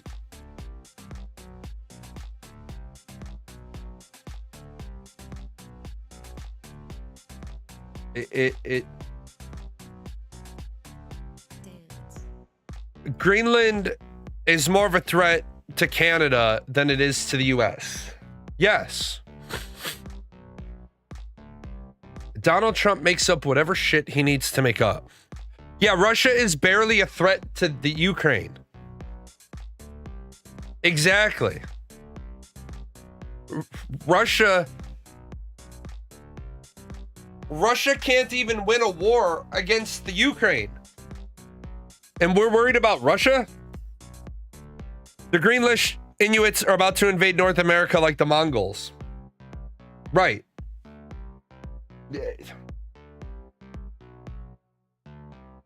We are simply at a point where Donald Trump says bullshit, and he's got such a cult following that people will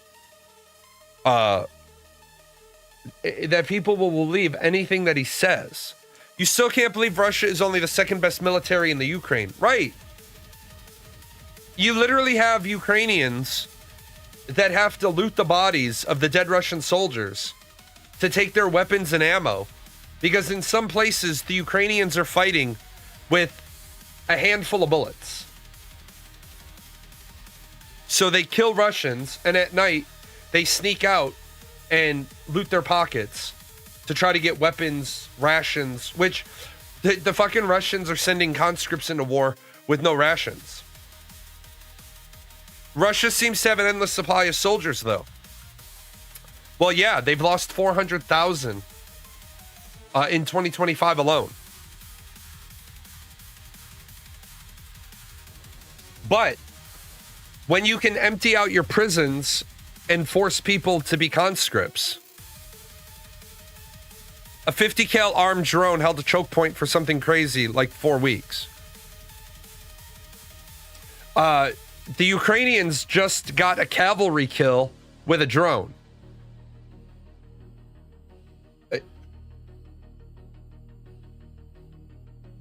We gave the Ukrainians a handful of weapons. Let me see if I can find this real quick, because this was funny shit.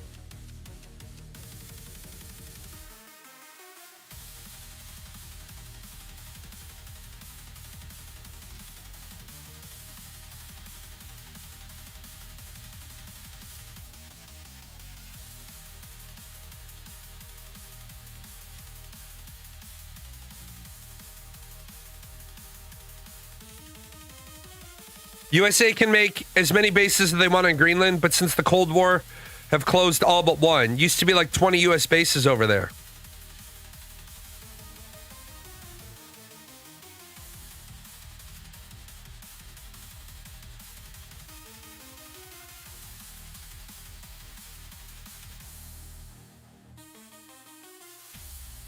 Yeah, we built about 49 other ones.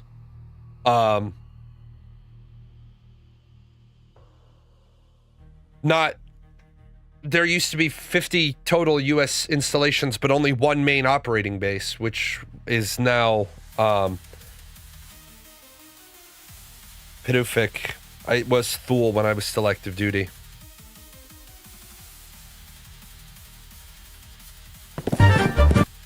So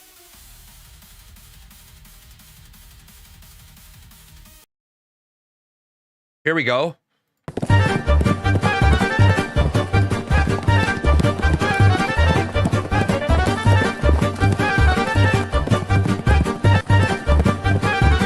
Where are you going?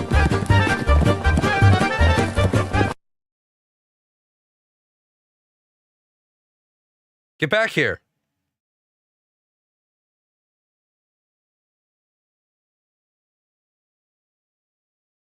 Why you got a cavalry charge against drones?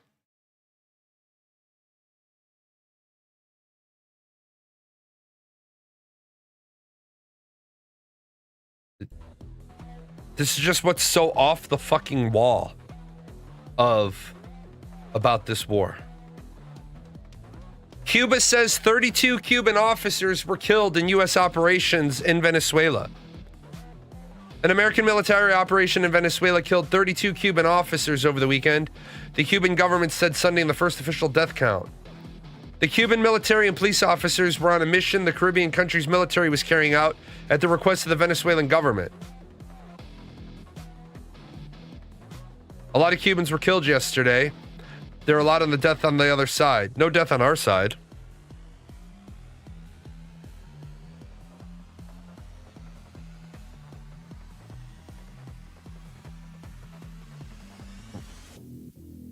So great. Now we've pissed off Cuba.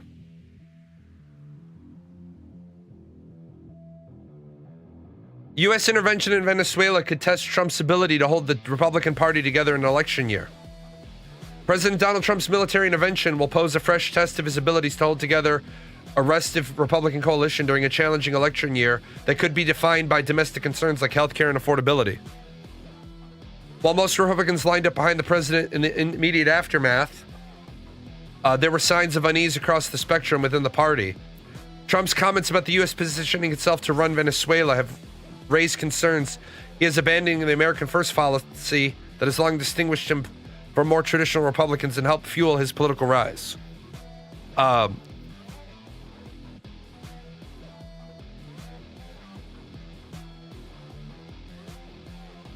the combat footage you're seeing is 1 to 5 soldiers spread out like vagabonds.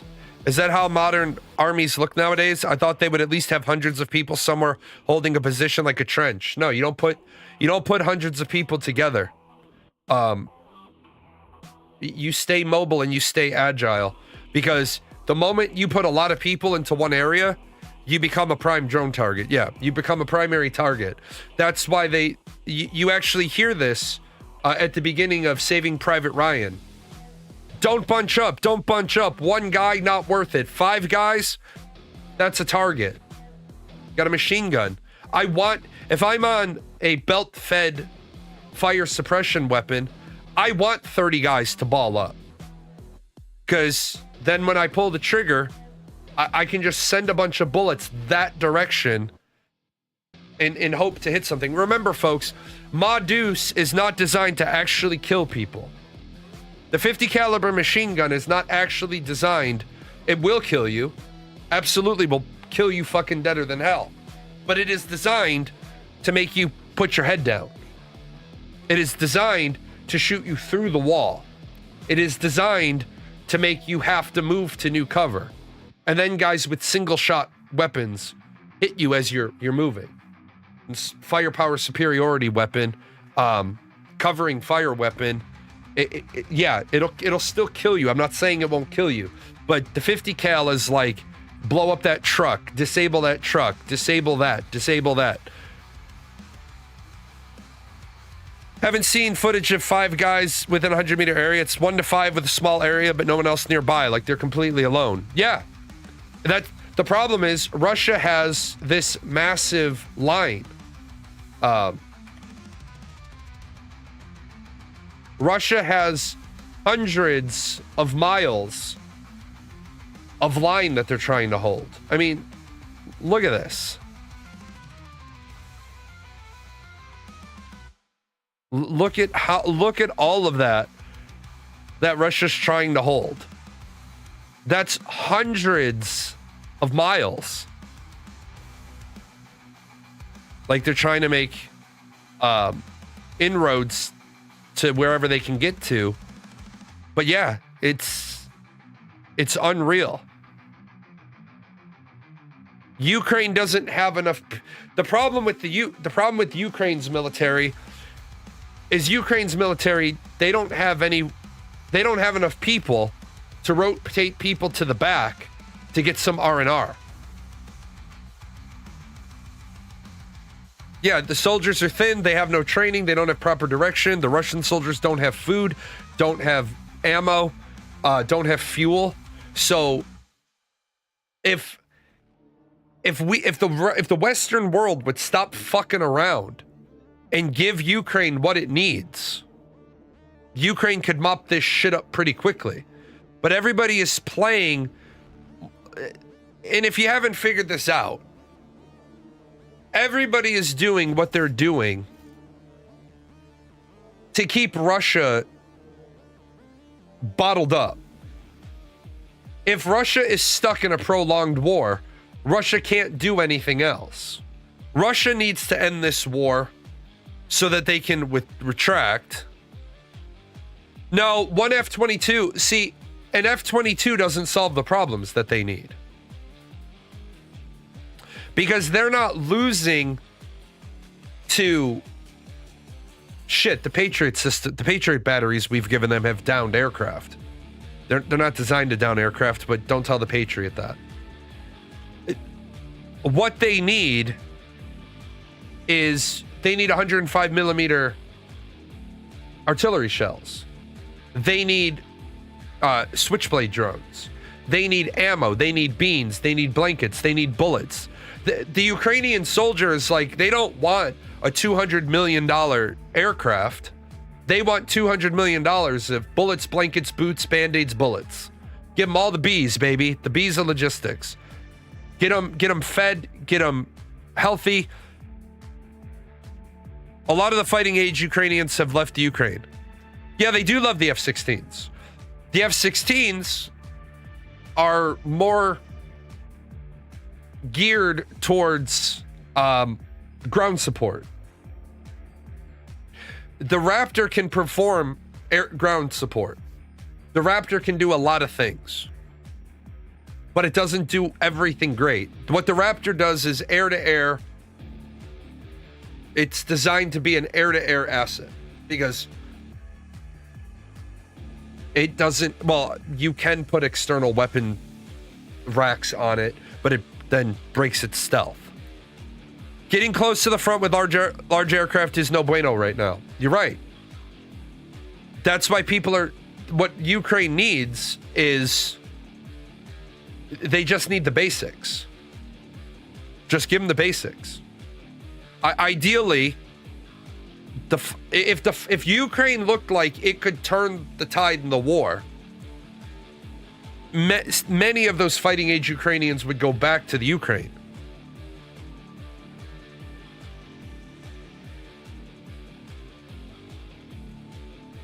They don't have the boots on the ground to beat Russia, right? Because it's kind of like when you're playing a video game and you know that you get no reinforcements, but the enemy does. Every loss you take is a massive loss to you because you get no rearmament. But they get constant rearmament.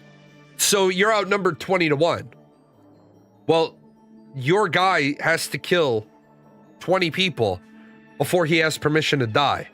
Because if he dies before he killed his 20, thanks, asshole. I had killed 5, but now you died without killing anyone. So now I got to kill another 6. So now it looks like I've done nothing. I was a quarter done, and now I'm behind again. Trump says that Ukraine didn't target Putin residents in a drone strike as the Kremlin claims. President Donald Trump on Sunday told reporters that U.S. officials have determined that the Ukraine did not target a residence belonging to President Putin in a drone attack, disputing the claims that Trump had initially greeted with deep concern. Sergei Lavrov last week said Ukraine launched a wave of drones at Putin's state residence and the Russian defense systems were able to defeat. So now we got Russia claiming that Ukraine's trying to kill their leader and they're not. The problem for Russia is that they cannot stop warring now. Their entire economy is on the warpath, so if they stop, they collapse. Russia could stop warring now, but only with a victory. Only with a victory. They cannot stop on a loss. You are absolutely correct.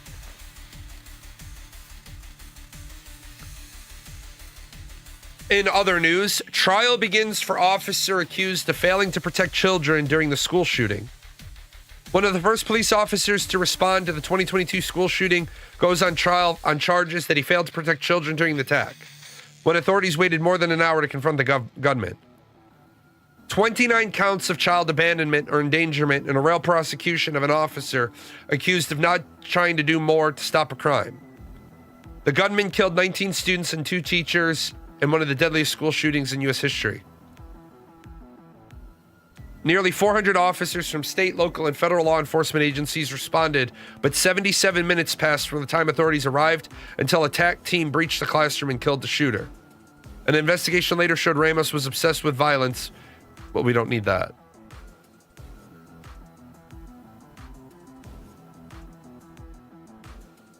Police and Texas governor initially said swift law enforcement action killed Ramos, but the version quickly unraveled. His family described begging police to go into the building, and 911 calls emerged from students pleading for help. I don't really like the fact that we're charging an officer criminally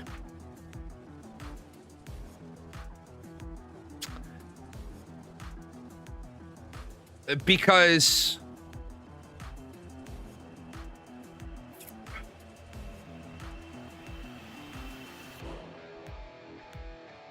and this is a tough one.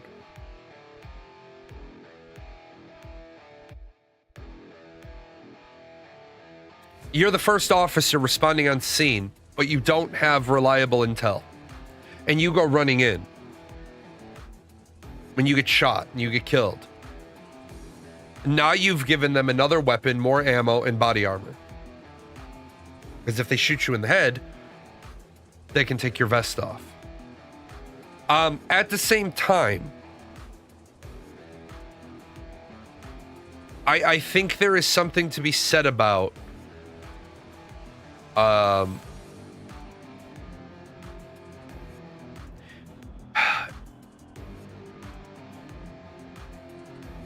the Supreme Court has already ruled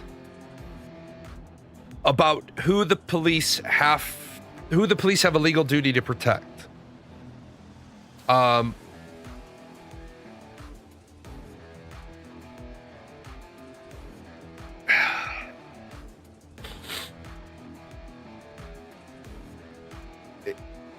You can't, like in the military,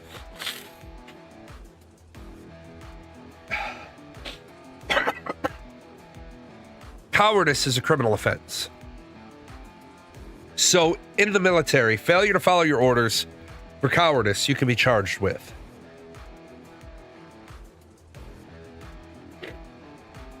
Well, police officers don't have that.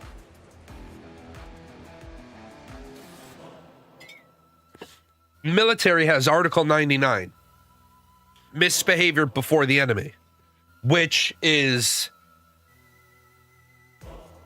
excuse me, 1 second.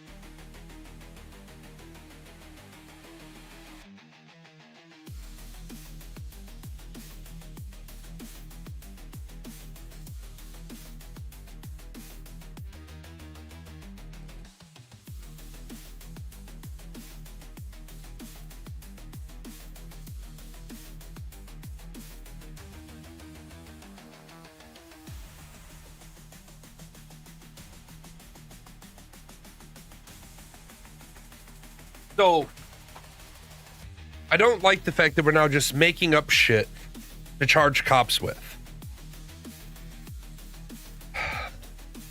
I get it. A lot of people are angry that he didn't do more. And that's fine. You can be angry. But what crime? Like, we've got to stop with the bullshit of charging people for bullshit made up crimes when we don't like their actions. If he didn't commit a crime, then don't charge him with anything. Fire him if you feel necessary. But we have got to get out of this idea. Like, We have got to get out of this mentality of finding somebody to hold responsible every single time something happens that we don't like. Like, maybe people need to understand there should be armed police officers in every school. But if you do that, that comes with a cost. 20 years ago, give or take. Actually, it was, holy shit, it was 20 years ago. 20 years ago, we had 6 armed cops in the building at $20 an hour. Each cop was $20 an hour. We were spending $120 an hour having 6 armed police officers in the building. Now, luckily, in all the time that I was there, the cops only drew their guns once, and we didn't have any firearms discharged the couple of years I worked at the school. But that then becomes a problem of, if you're spending, let's say, $120 an hour, 7 hours a day, 181 school days, you're spending $152,000 a year on having cops in your building. Well, that's 2 teachers you don't have now. That's a science lab you don't have, or a computer lab you don't have.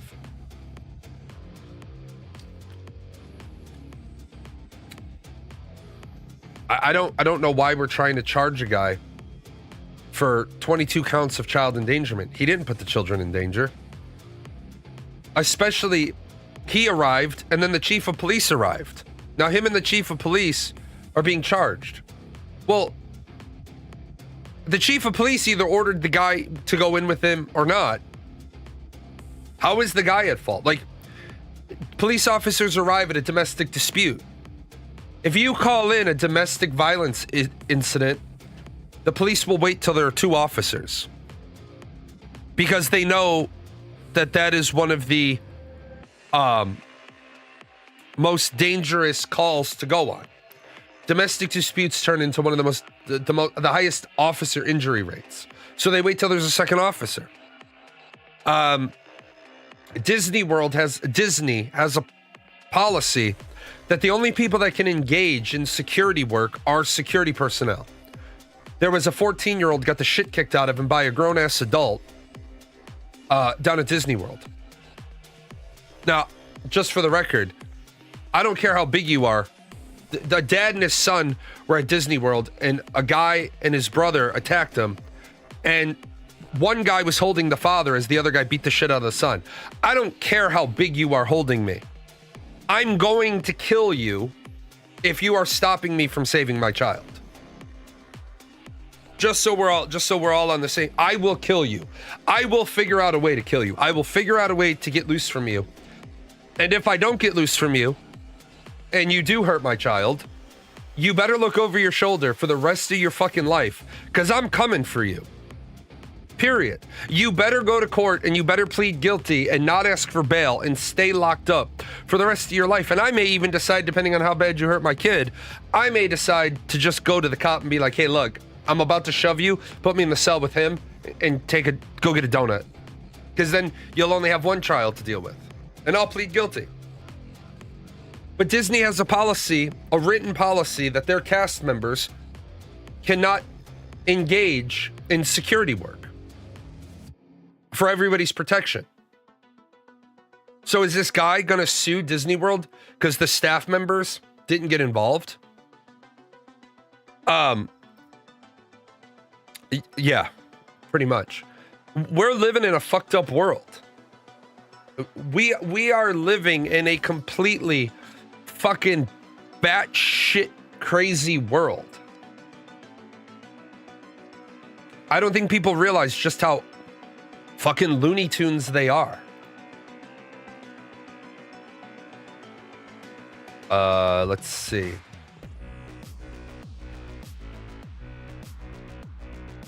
Another great humiliation for China. Chinese-made air defense systems in Venezuela neutralized easily. Iranian drones useless. US electronic warfare didn't just win, it erased the battlefield. It was a superb demonstration of American military superiority over China. And every country watching just learned a brutal lesson, which is Chinese weapons look good in brochures and fake propaganda videos, but they collapse under real pressure. And let's be honest, Venezuela is not Ukraine. It's right next to the United States. Since the Monroe Doctrine, Washington has been very consistent. No external power gets a foothold in the Western Hemisphere. China tried to sneak in through loans, oil, and ideology, propping up a dictator. It just got kicked out hard. Maduro thought China, Russia, and Iran had his back. Well, Mr. Maduro, I think you overestimated BRIC propaganda and underestimated American power. China writes statements. America. The only thing I think that was good about the Venezuela thing, because there's always good, there's always bad. Yeah, the fucking United States is Sparta. Like, don't fuck with the US. But now the problem is,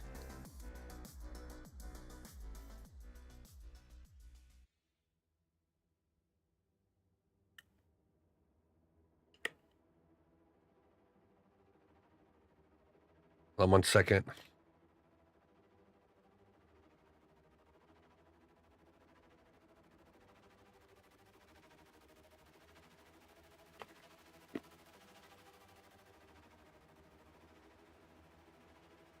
Who's going to stop us when we decide to take Cuba? Colombia. Greenland? I think Europe might try to stop us if we tried to forcibly take Greenland. But is anybody going to give a shit about Cuba or Colombia?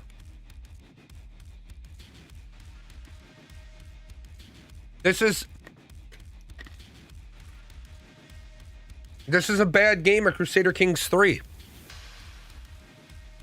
This is you decide to stop playing nice and just map paint. You think we're not going to install a puppet regime into Venezuela?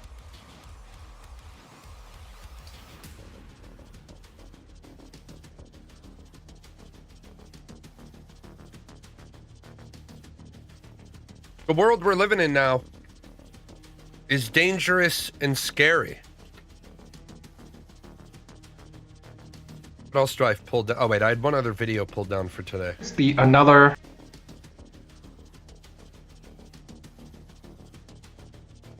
If you want to have war, you will get war. If you want to destroy China, you will be destroyed. If you want to impose nuclear war on China, you will be wiped out by nuclear war. This is very serious. China's policy is very clear. China will not fire the first shot, but China will not allow you to fire the second shot. If you have not watched the Victory Day parade in Beijing on September the 3rd, one of the weapons China demonstrated, we call it 61, because it can contain 60 nuclear warheads plus one hydrogen bomb. Now, in the world of today, let me tell you, which country has hydrogen bomb? China is the only country with hydrogen bomb. And that ICBM can cover every corner of the world in less than 20 minutes and destroy any target in any corner of the world without any possibility of being intercepted. Uh-huh. You just fucking, you got more and more and more of this bullshit. First of all, does the US have any standing hydrogen bombs?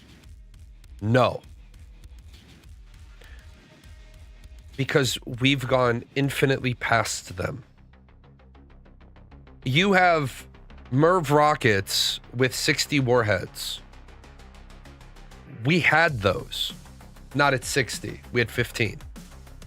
We stopped using those. We have 2,500 ICBMs.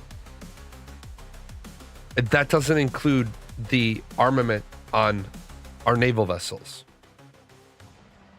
The only people that have more more ICBMs than us is Russia. 2/3 of theirs don't even work. The people that care the most about stopping the U.S. from taking these countries live on the other side of the world. China cares more about this than the other South American countries. Yeah.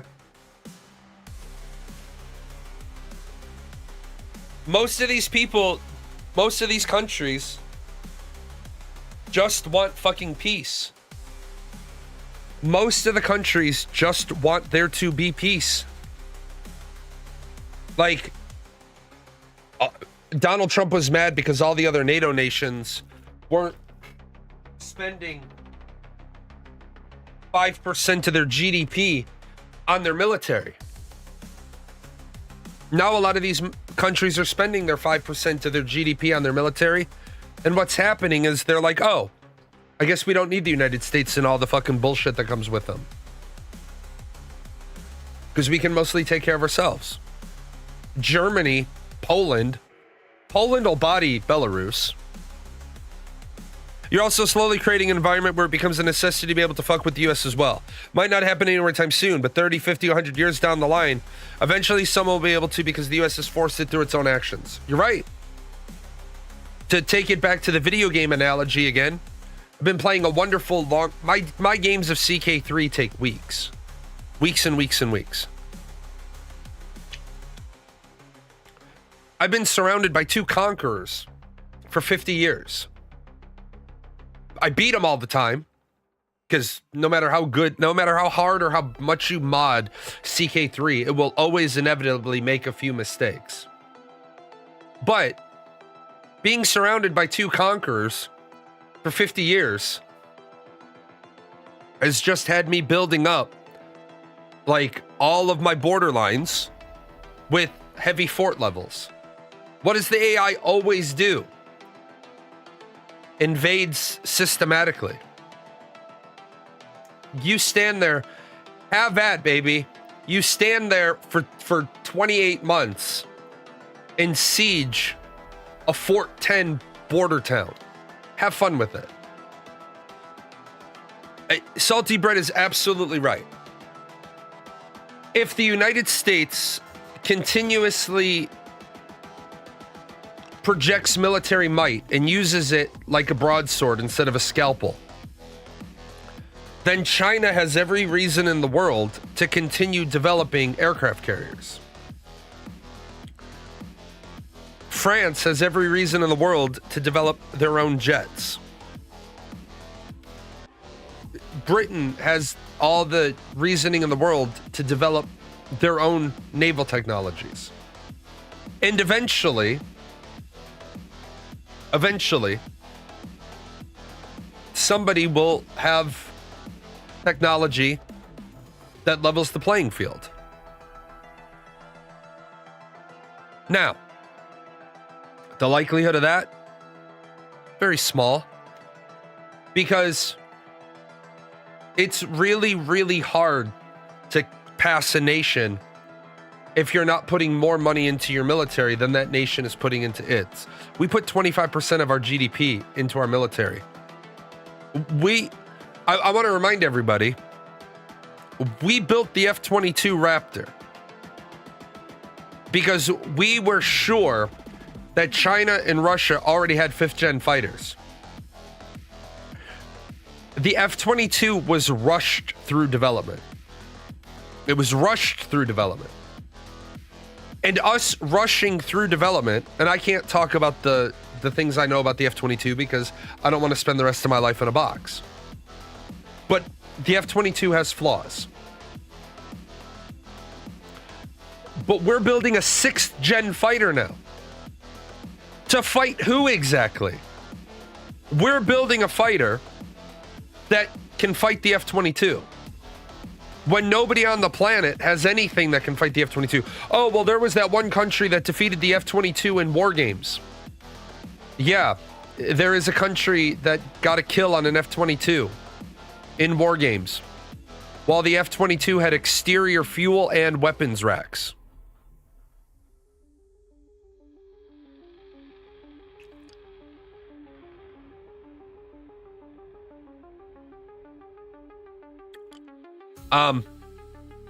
If you take away the fighter's stealth capability, then great, you got an air-to-air kill against the F-22 while it was weighted down with external weapons pods and external fuel. It seems like the biggest problem for these countries, they're getting to bankrupt themselves maintaining the shitty equipment they have, let alone developing new ones. Well, right.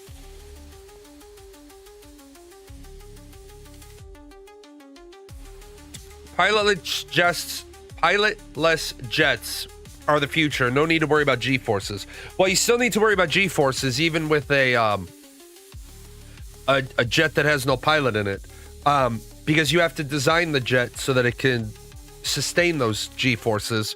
But yeah, you're right.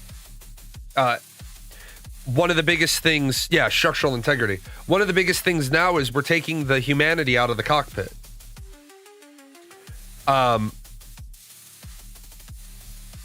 So there it is. We're just in a shitty situation. Like, I don't know if you saw the delicious irony. The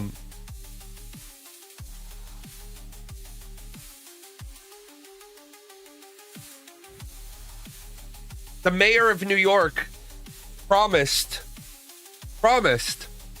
buses would be free.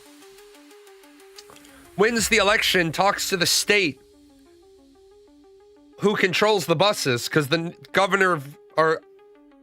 mayor of New York City doesn't control the buses in New York City. The governor does. And the governor was like, I have zero intention of making buses free. How big of that had to just kick him right in the nuts?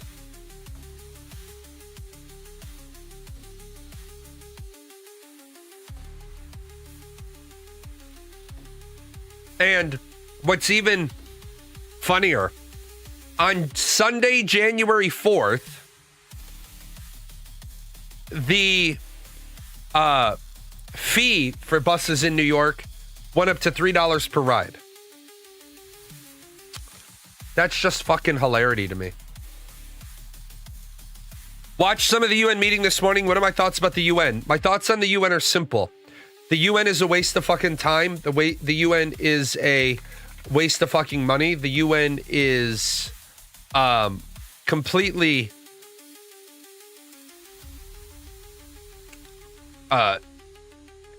ridiculous.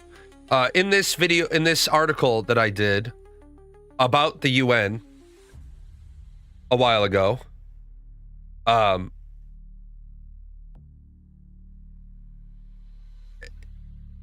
the UN recognizes Palestine, but it doesn't recognize Palestine as a country. It recognizes Palestine the same way it recognizes the Holy See in Kosovo.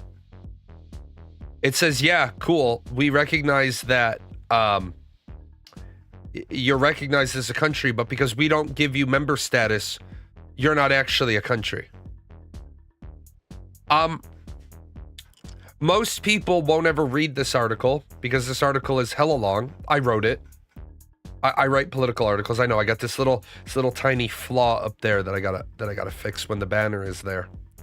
But the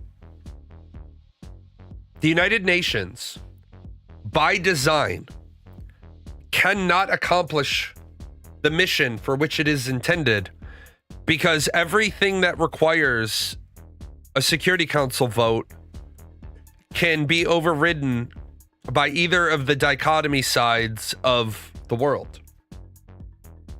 I am sure that the United Nations is going to vote a security resolution against the United States. And the United States gets a veto against resolutions that impact itself.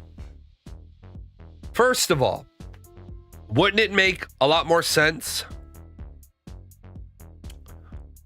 that if you are the nation being discussed, you don't have a vote on the UN Security Council? So number one,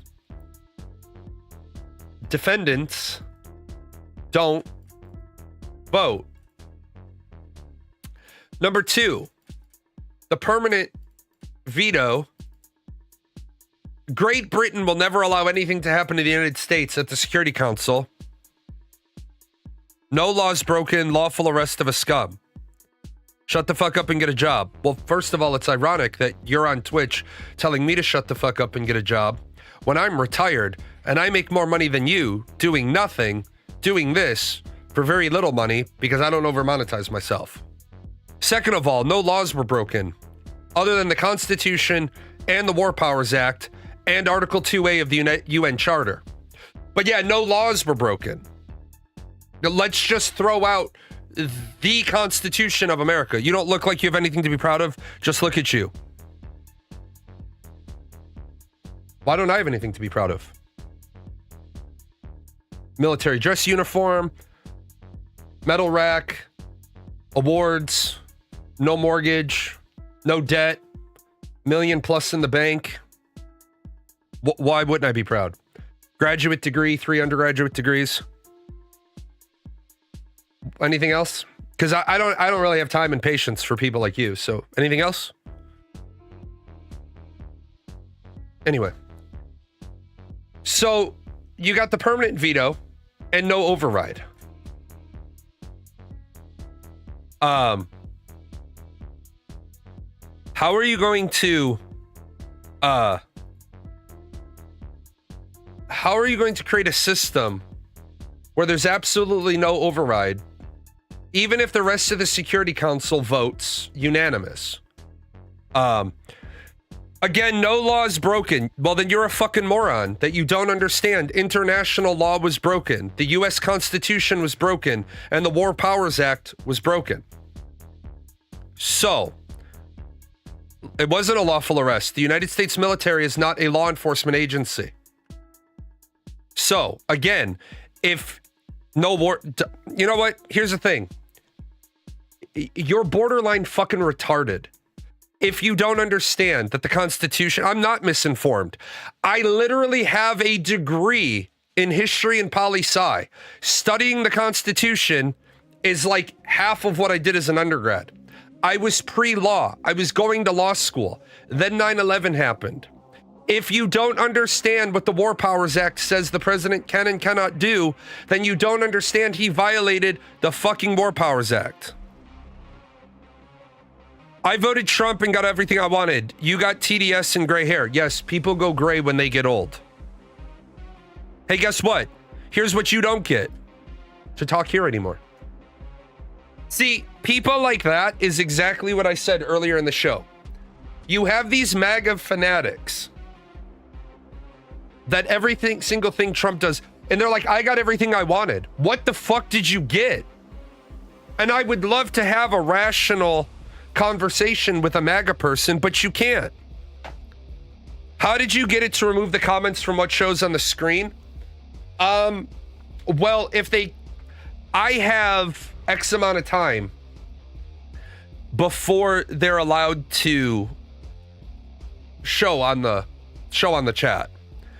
And if they type too quickly and I delete them, then they never go over to the chat. Yeah, the low IQ energy is oozing from that one. Exactly.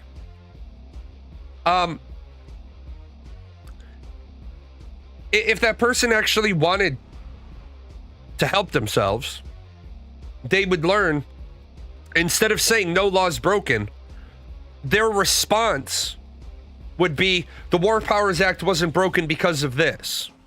The Constitution wasn't broken because of this. Article 2A of the UN Charter wasn't broken because of this. They would have an argument, but they don't. Because literally, I don't care how good you are. You could maybe bend and twist the idea around that Trump didn't violate the War Powers Act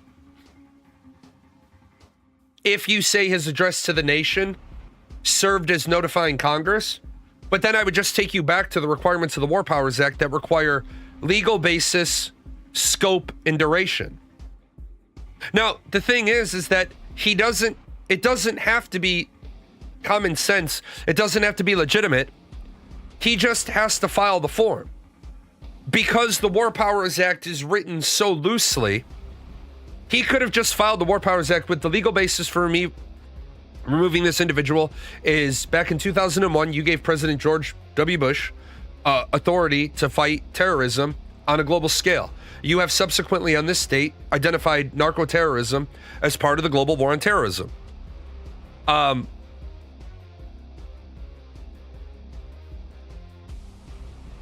However, if you don't do that, you're in violation of the War Powers Act.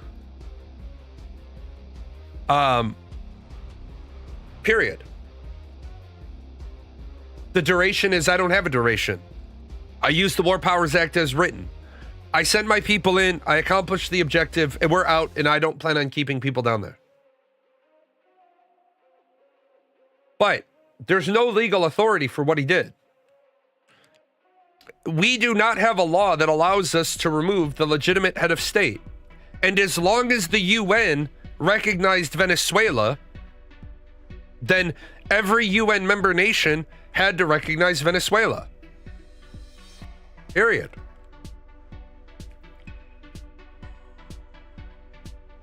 The problem we have is he first started by saying Trump broke no laws, and then the personal attacks began. Then he said MAGA for the win just before getting mad. Yeah, and I don't give a shit about people's personal attacks on me. Oh no, I have gray hair. Holy shit, I'm 46 years old. Imagine that. I have gray hair. At least I'm better off than my brother. My brother started going gray at 18. Sucked to be him. This is why most of MAGA just needs to be swallowed by a hole in the ground. The stock market approved of the action. Market is up, and specifically energy, because they will be rebuilding oil infrastructure. Yeah. Should the U.S. release the Venezuelan president? Yes. Yes, they should. Because we had no legal authority to take him, detain him, incarcerate him, period. He hasn't broken any U.S. laws. U.S. laws stop at the border of the United States.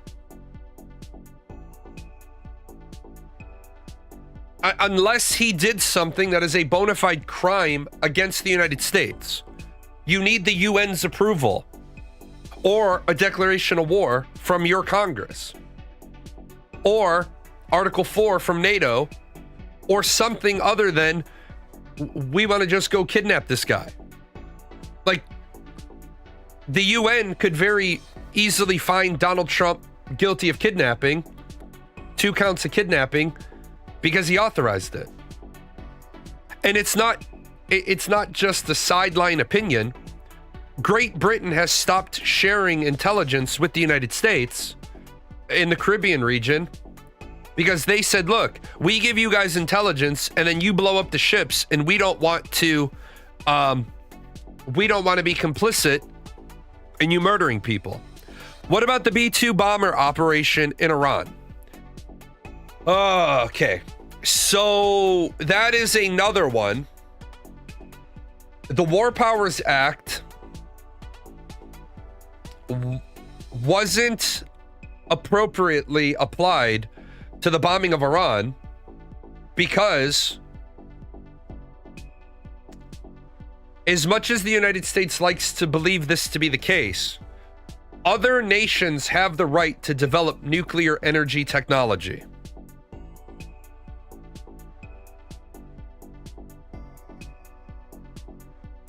Iran is probably developing nuclear weapons. However, the actions Iran is taking look more like, rather than less like, weapons or energy technology rather than weapons technology. Now, I'm not saying that light water reactors aren't a stepping stone to weapons enrichment. I'm not saying that. But I'm saying for a country that suffers from power problems and light water reactors cannot produce weapons grade material. Isn't the reason why they arrested Maduro because he was involved with drugs smuggled to the US? Right. However, he wasn't operating in the United States when he did that. Unless you're in the country, that country's laws don't apply to you. It is why we have international law. It is why the UN allows for certain things to happen. Like all those boats that Trump ordered destroyed. Those are all war crimes. Those are war crimes under the UN Charter, because the UN Charter has procedures that the United States agreed to for how to handle ships in international water. In international water, you may not blow up a boat in international water or another nation's sovereign territorial waters. You have every right in international water, if you suspect that boat is smuggling narcotics, to radio the boat and radio back the flagging nation and say, we believe this boat that you flagged is carrying narcotics. Will you give us permission to board it and inspect it? If they say no, you annotate their denial and you just inform them, well, we're sorry you feel that way. We would have preferred your approval. We're going to board it anyway under UN guidelines in international water. We're going to board it. We're going to inspect it. If we find narcotics, we take the people into custody. If we don't find narcotics, we leave them go on their fucking merry, happy way, because we're not the world cop and we don't have the right to indiscriminately execute people on a boat. But we did it 3 or 4 times. It's not about, like, we're worried about drugs coming from Venezuela into the United States. Okay, good thing to be worried about. Are you telling me that between the United States Navy and the United States Coast Guard and the DEA, we have to blow these boats up in international water because we can't stop them from getting to our shores?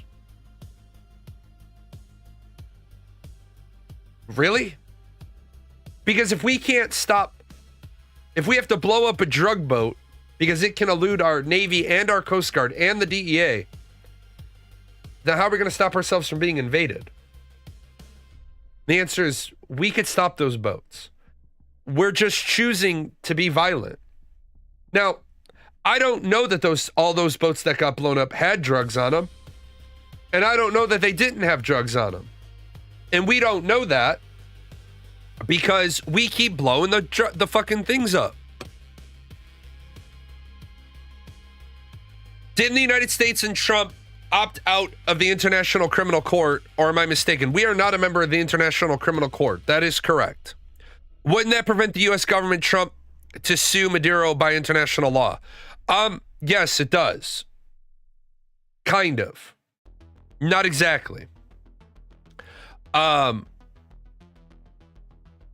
The United States does not authorize the International Criminal Court to prosecute our military members for war crimes. But for the most part, we prosecute our own military members for war crimes. We go after our own war criminals. For the most part. We're not always 100% amazing at it, but we try. We try. If it's true that they were smuggling drugs, I'd say it's better to blow them than feed them with the people's taxes. Okay, that's a slippery slope. It's not okay to just indiscriminately kill people. It's never okay to indiscriminately kill people. We have got to operate on a theory of due process is good for everybody. Charles Manson John Wayne Gacy, Jared from Subway, Jeffrey Dahmer, Ted Kaczynski, Timothy McVeigh. They all got due process. I don't want to live in a world.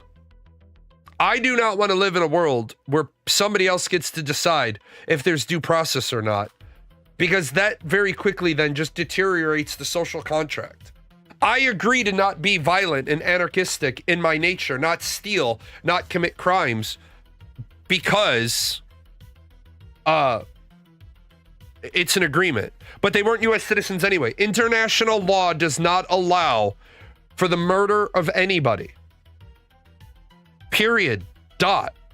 Military members have a second level of laws that they follow. In fact, military members have to follow U.S. law, the Uniform Code of Military Justice, the rules of engagement, the laws of armed conflict. Like, I'll give you a really hard example, but my first 7 years in the military, I had a 4 designator for my AFSC, which means I was medical. So I wore the wonderful band on my arm with the Red Cross on it. When you are wearing the Red Cross, and I'm here, and I'm treating a patient, and I see 4 of my guys running across the field towards me, and I see a terrorist asshole right here, and he's going to start shooting them. I, by law, cannot kill this terrorist to save these 4 American lives. Because that terrorist is not pointing his weapon at me. He's not pointing it at my patient. And therefore, I cannot kill that terrorist, even though I know that terrorist is about to kill 4 uniformed U.S. service members. There is nothing I can do. Because the laws of armed combat say as long as I am a Red Cross wearing medic, I may only discharge my weapon to protect myself and my patients. I don't like it. I don't think it makes a lot of sense. But now, is it really murder when it's the cartel? How do you know it's the cartel? How do you know that wasn't Juan fucking Sanchez out with his uncle and his dad and his cousins and his children and his grandchildren, and they were on a fishing boat? Did you see 1 kilo of coke? You didn't see shit. They blew the whole fucking boat up. The thing about justice is either good for everybody or it's good for nobody. Look, those individuals, all those Venezuelans that we killed on the boats, and separating it from the boats in the military action, every single time we blew up a boat with Venezuelan nationals on it, we committed murder. Isn't murder defined as the unlawful intentional termination of another life? Yes. Basically. And it's the premeditated, unlawful, intentional termination of another life. We did that 30 plus times to people that may have been drug cartels, drug runners, or they may have been fishermen. We don't know, because we couldn't be bothered to board the boat and do an investigation. I think most people just assume they have good intelligence on these drug boats, or they're already asked to board, the boats refuse, and then they get blown up. I don't believe they're randomly blowing up Venezuelan boats. Let me help you out with this idea of military intelligence. It's an oxy-fucking-moron. Half of the time, the military is operating on bad fucking intelligence.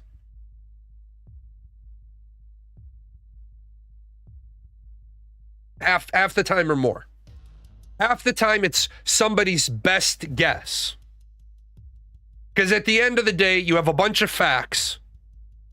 And unless you have a photograph of them loading drugs onto that boat, it was your best guess. Well, the Venezuelans often use fishing boats to smuggle drugs. I got a question. Do the Venezuelans ever use fishing boats to actually fish? Oh yeah, they do that too. Oh, so you mean it's more likely rather than less likely that that boat is a fishing boat? Well, why don't we see it? Why don't we wait to see what the fuck it does? Yeah, again, we can board them, we can follow them, we can have a drone in the air, they can't get away from it. Like, no shit, guys. Our ISR assets, you can see a girl's nipples when she's at the topless beach from 30,000 feet in the air. We can't follow a fucking... Like, could we at least have the decency until the boat crosses into American waters? I mean, I could then sort of maybe kind of be more forgiving on the bullshit argument. Be like, hey, they crossed illegally into our national waters. Okay. Fine. Got you. But we killed people in international water. Now, was he the lawfully elected leader of Venezuela? No, he was not. He lost the democratic election. Let me see if I can get that real quick.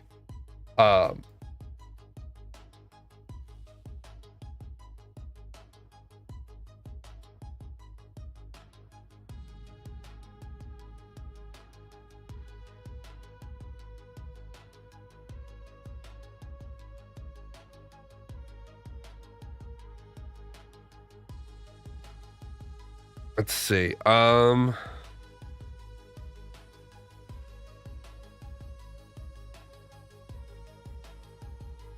looking for a picture. I don't.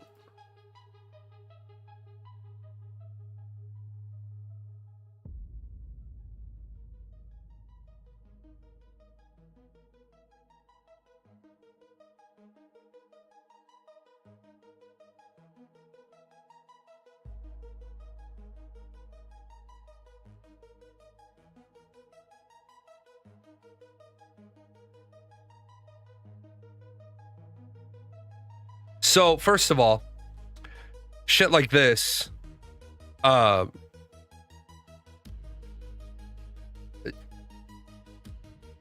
of registered voters, 21.15 million. Participation, 8.1 million.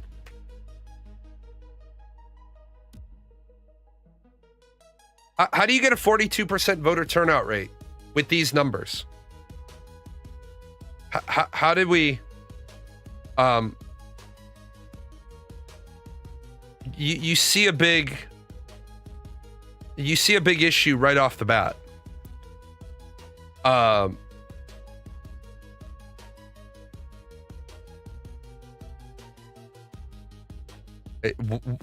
a 4% margin of error.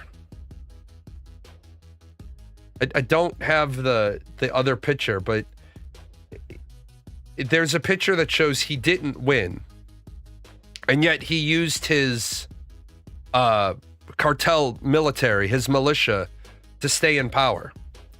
You say he should be released, but should he be returned to Venezuela as their president when he didn't win? Yes. And here's why. Here's why.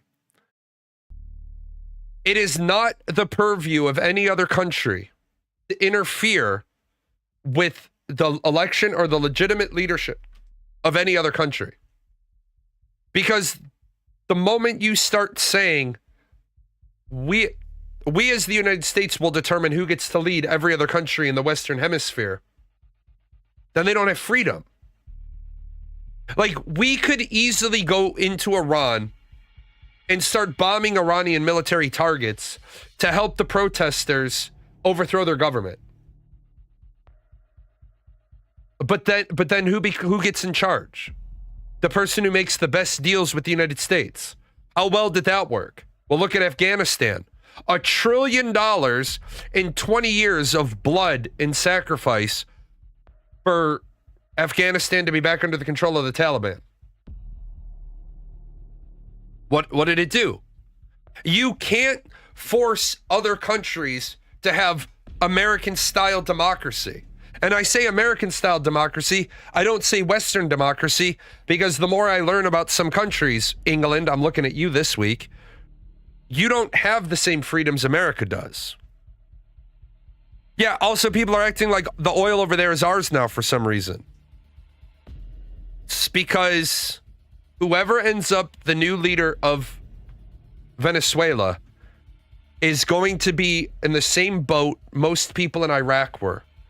You got a bully north of you who already demonstrated he can sweep aside your entire defense grid in an hour. Hey, you're going to sell us oil at $45 a barrel. No, I was thinking like 62. We'll just come down there again. We'll make up some charges against you too. Like, we can get rid of your ass too, man. It ain't that big of a deal. But instead, what we have is Americans, like the guy that came in earlier, not understanding how your own civil liberties have been eroded. Well, my civil liberties haven't been eroded. Really? Because when an El Salvadorian was deported, in contrast to a judicial order back to El Salvador, your civil liberties were infringed upon, because the Bill of Rights is either good for everybody or it's good for nobody. Look, I'm mad as hell that we deported an El Salvadorian to El Salvador when an American judge said you can't deport him to El Salvador. Judge didn't say you can't deport him. Judge said you can't deport him to El Salvador. I'm not granting him amnesty, but I am granting him exclusion to be returned to his home country until such time as we finish with his citizenship process. But this is my beef with it. Why do you have people in this country for 3 years illegally? They didn't enter illegally, they entered legally. I want to remind people, when you come to America on a visa, it tells you what day you need to leave by. And unless the State Department issues you an extension, a judge cannot issue you an extension to your immigration. So all these people talking about, well, they shouldn't have to carry documents. Yes, they should. It's in the law. Now, should the law be written that way? That's a different discussion. Well, these people aren't required to show ID. Yes, they are. The law that allowed them to come here on a visa states if you are over the age of 18, you must carry a copy of your immigration paperwork with you at all times and present it upon request or interaction with law enforcement. Now, as written, I'm pretty sure they meant immigration enforcement, but they said law enforcement. Was the operation impressive from a military standpoint? Yes, absolutely. They were faster than Amazon delivery? Yeah. But you have to realize, that is... Remember the other day where we start talking about the SAS versus the Navy SEALs or Delta? Look at all the pictures of all the Delta operators. What's missing from all the pictures with all the Delta operators? Their fucking faces. They're not allowed to be publicly photographed. The picture with them with the president, the one that was released, they all have a copy of that photograph for many years from now when they're retired. But the one that was released, all their faces are blacked out. Delta doesn't get told how to do things. Delta just gets told, this is what we want done. All the other branches of service from up on high get told, this is what we want done and this is how we want you to do it. Delta gets told, this is what we want done. Delta comes back in a couple hours and say, this is what we need from you. The Navy SEALs, very much the same way. The Navy SEALs have to present ideas of how they're going to do it. Was it impressive? Absolutely the fuck it was impressive. Zero loss of military life. Zero loss of American life. You not only neutralized a country's entire air defense grid, you stole their president and his wife.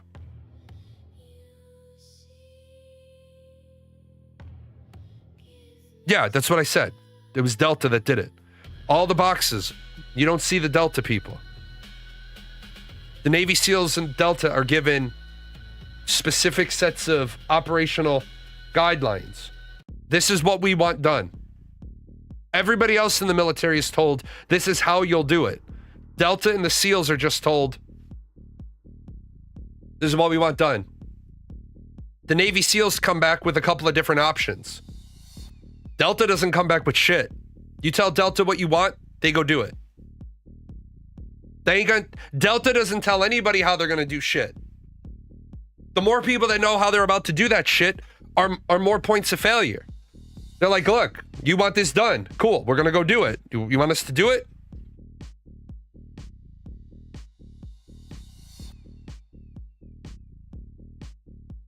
The oil companies were informed about an act of war before it happened. Congress was not. That, my friends, is what an authoritarian regime run by oligarchs look like. Did you speak with the oil companies before the operation? Did you tip them off? Yeah, before and after. Why the fuck Donald Trump is having conversations with oil companies about military operations ahead of time, but Congress isn't told is just fucking unreal to me.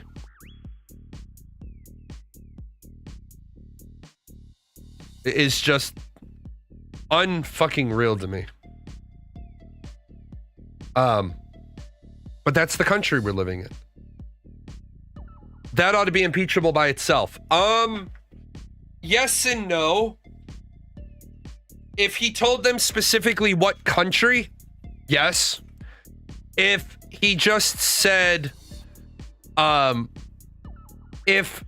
if we need American oil interests to operate in foreign countries where there are suddenly new opportunities, what sort of time? He's speaking in hypotheticals. So I agree, but we're going to need to know what was said.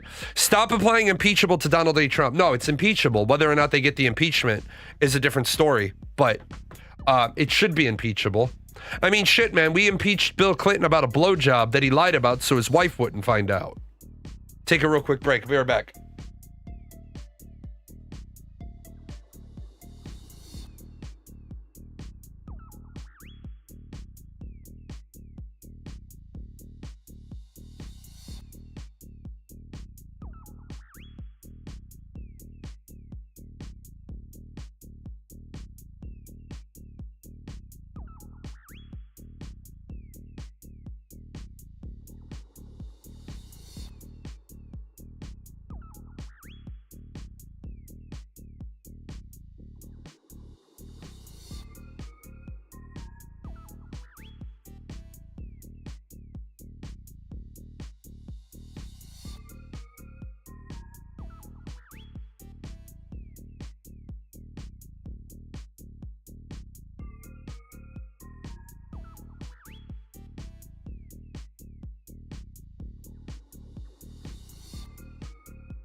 I will say I got an earful from a mom. I helped the kid go to the Air Force. And I've been saying for years, it's a good time to go into the military because Donald Trump doesn't want to start any wars. Was it your mom? Yes, she's a wonderful woman. But now Donald Trump has decided he wants to be like, go off the fucking rails.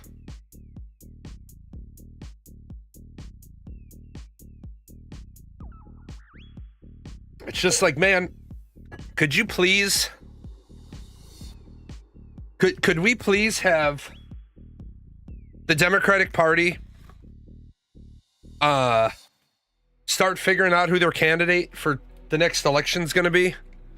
Because we need, I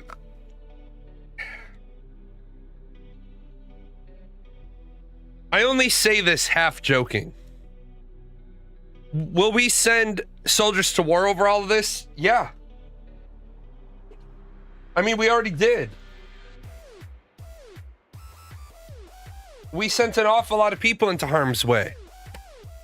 And now he's like making veiled threats about Greenland, Cuba, Colombia.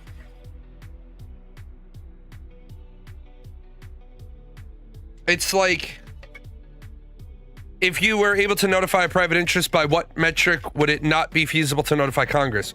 Like I said, Wolfgar, it depends on when he talked to them beforehand and what specifically he said. So, for example, if you said to an American business interest, hey, how long will it take you to be operational in a South American country? That's a broad spectrum question. Now, why not notify Congress? Well, I'll tell you this. Because our Congress are just as fucking bad, if not worse, than Trump himself.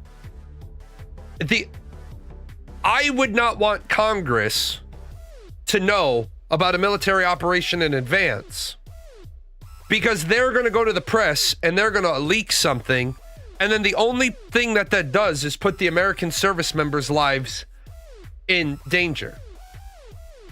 Like, look, part of why that operation was so successful is because Venezuela had no fucking idea we were going to skip escalation steps 4, 5, 6, 7, 8, and 9 and go right to a 10. I mean, that's literally a 10. We kidnapped your leader. That's a 10. That's like, we're at 0% war score. We now have your leader. We're now at 100% war score. Like, the war's over. We got your guy. You know damn well that AOC, Bernie Sanders, Nancy Pelosi, any of those three fucking Muppets would fucking go to the press and be like, well, I was informed today that the president is like, dude, you just committed treason. Even if you don't like the action, can this executive sequester people? Yeah. That's why I said, what needs to happen is the War Powers Act needs to be rewritten. And it absolutely must include the President of the United States shall notify Congress, we don't use the word shall. The President of the United States must notify Congress prior to using the War Powers Act.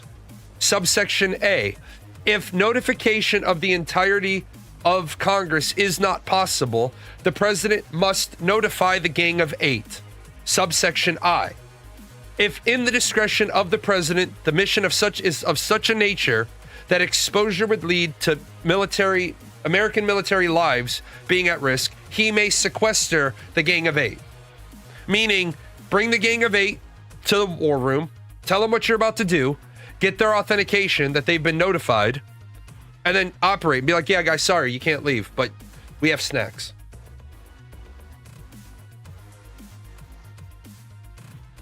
In my opinion, government bodies and officials leaking sensitive information should be removed from office, regardless of political color. Yes. Yes. Abso-fucking-lutely, yes.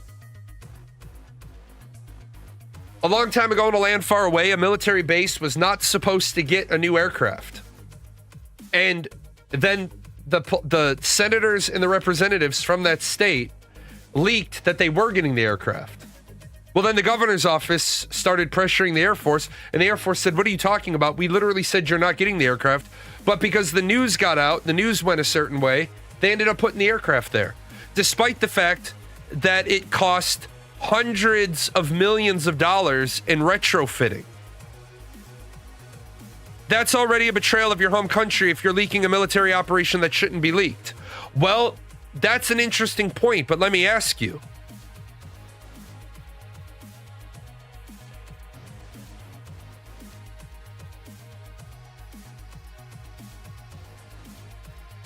Did Trump's actions fall inside of what would have been considered acceptable in the War Powers Act? And my answer is no. What Trump did in Venezuela doesn't satisfy the needs of the War Powers Act. The War Powers Act is designed for this scenario.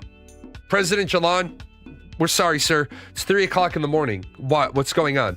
The Russians we've detected the Russians are fueling 200 ICBMs. The fuck? They're doing what? Yeah, we see cold refueling of 200 ICBMs. Scramble the bombers. Hit them immediately. But you didn't notify Congress. There's no time. We have 30 minutes. Hit them. Hit all the targets. Hit everything. Now, while I'm getting up, getting dressed, getting a shave and a shower and a haircut, getting ready to go talk to Congress, the military's already stopping the Russians from fueling and launching 200 ICBMs. That's what the War Powers Act is for. The War Powers Act is for, excuse me, Mr. President, an American airliner has just been taken over by terrorists and has landed in Tehran. The fuck it has. Iran, I'm coming to get my people right the fuck now. This is an act of war. Make it out of it whatever you want, but I'm sending in people to get my Americans. I'm not familiar with War Powers. Yeah, the War Powers Act is something that most people don't. They're like, the president can't do that. Well, the War Powers Act. Well, I don't know the War Powers. Like the guy earlier is like, no laws have been broken. Oh, you mean the War Powers Act wasn't broken? Because the president did an act and then he never filed a report with Congress. That itself is a violation of the act. So, what else do I have pulled up for today? I can't even fucking breathe.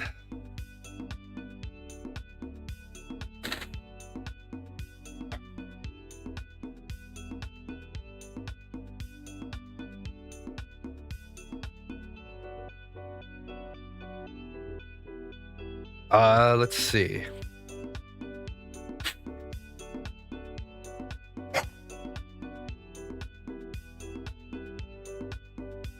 Hollywood starts 2026 with Avatar, Fire and Ash #1 as James Cameron's sci-fi epic crosses 1 billion. That's probably for all 3 movies, right? No, that's just for Fire and Ash. Holy shit. That's what we like to see. We like to see James Cameron making $1 million. That's what we like.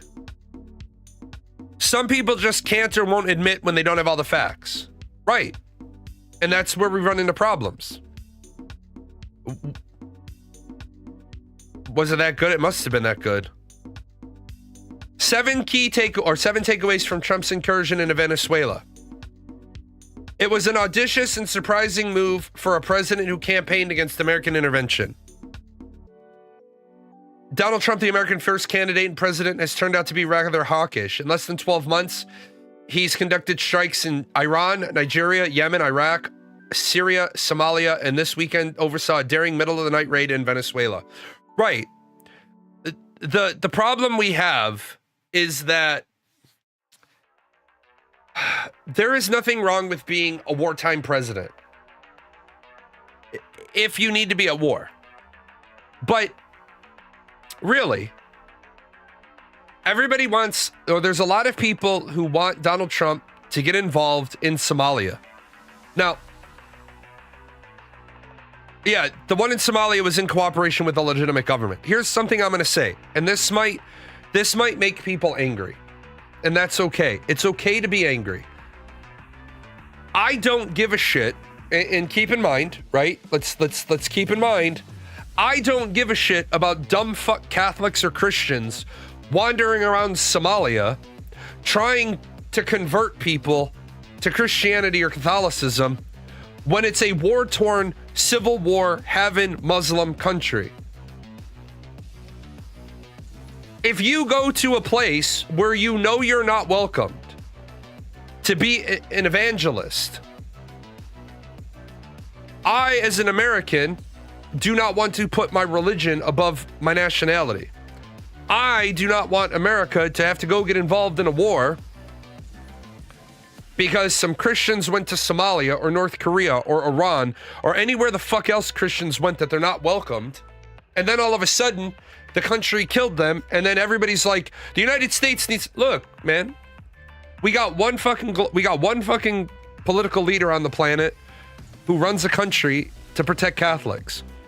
If his papacy wants to stop Catholics from dying, why doesn't he take the trillions upon trillions of dollars that the Vatican has, stand up an army, and protect Catholics and Christians around the world? Africa is in a fucking shit state. Yeah, you knew what you were getting yourself into.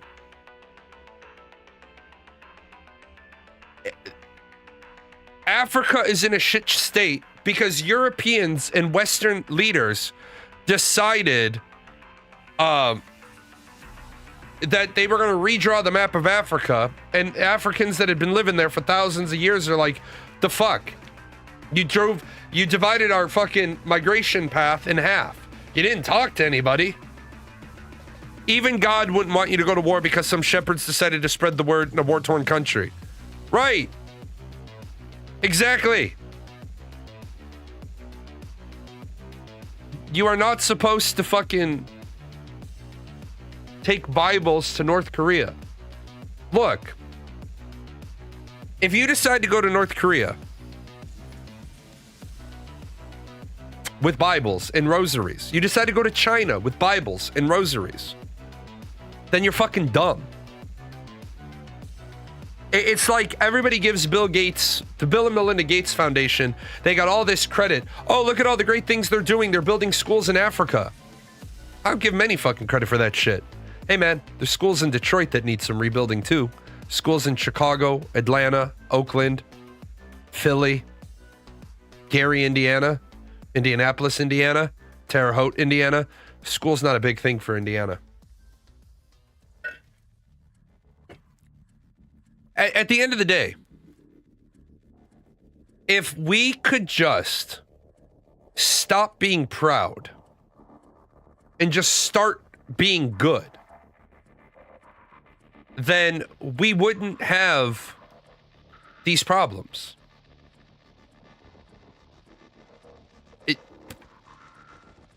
Every time I turn on the news, I realize our country is basically run by a stupider version of the Teletubbies. Yeah. Yeah. Absolutely. The people in our government can barely string together a sentence. Fucking Kamala Harris was shocked. I was shocked I didn't win the election. Bitch, you can't even talk to a crowd of people without a teleprompter. Why is it there are dozens of streamers that can get on and talk to crowds of 30, 40, 50, 80, 100, 200,000 people with no teleprompter, and Kamala Harris is supposed to become the new president of the United States, can't read without a teleprompter? Like, I heard some rumors that Kamala was going to try running in the next election. Yeah, because she was the candidate in 2024, she's considered the presumptive nominee in the next election. The Democratic Party has basically told her, you ain't it. Kamala Harris didn't give a shit about making the country better. Kamala Harris gave a shit about herself. Like, look, can we all agree that there are some things that aren't a race issue or a color issue? It's going to be between her, Newsom. I think you've left off Pritzker. J.B. Pritzker, governor of Illinois, is a billionaire, and he seems to be positioning himself for a presidential run. And I think, honestly, if the Democrats want the best chance of winning, they cannot afford primaries in 2028. And 2027 going into 2028. They can't afford primaries. They can't. The Democratic Party has to have their nominee locked down. And everybody, I mean, of course they're going to have like the fucking John Smiths that run. But they got to figure out to balance between Newsom, Cortez, Harris, Pritzker, Buttigieg. They got to have all them like this. Okay, it's going to be Pritzker. It's going to be Cortez, President, Vice President. Newsom's going to be the Secretary of State. Harris is going to be the Secretary of whatever, Attorney General. Like, they got to come out with like a fucking bam. This is our platform. Like, they need to start now, but you won't get anybody to agree. Both sides fight for the establishment that are supporting them. That's it. They do not care about the people. Well, yeah, and as I show right here, the whole system is designed to not care about you. Because how do you pick a political party? You can't pick a political party. The yellow column is my political party. This is welcome to my political party. But the blue and the red, How do you decide what political party you're going to pick? Like, did you know educated people used to be part of the Republican Party? Educated people, people with college degrees, master's degrees, graduate degrees, used to be part of the Republican Party.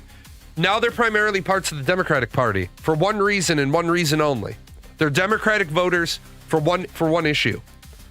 Student loan forgiveness. If the Republicans don't realize they're losing all the intellectual, educated people over a one-issue thing, ready? Watch this. President Jalan, how would you solve college loans? Ready? Cap at 15%. Flat. In your first year of college, you borrowed $25,000 to go to college, right? That means on that, you can't be charged more than $3,750 in interest. And that means this is what you owe for the first year of your college. But you know how else I would take that a step further? I would hard cap college loans at $75,000. You can't get more than $75,000 to go to school, which means you will never owe more than $11,250 in interest. And why would I hard cap it at $75,000? Because we used to have student loans capped, and then we uncapped them. Who wanted them uncapped? The students? No. The colleges wanted them uncapped.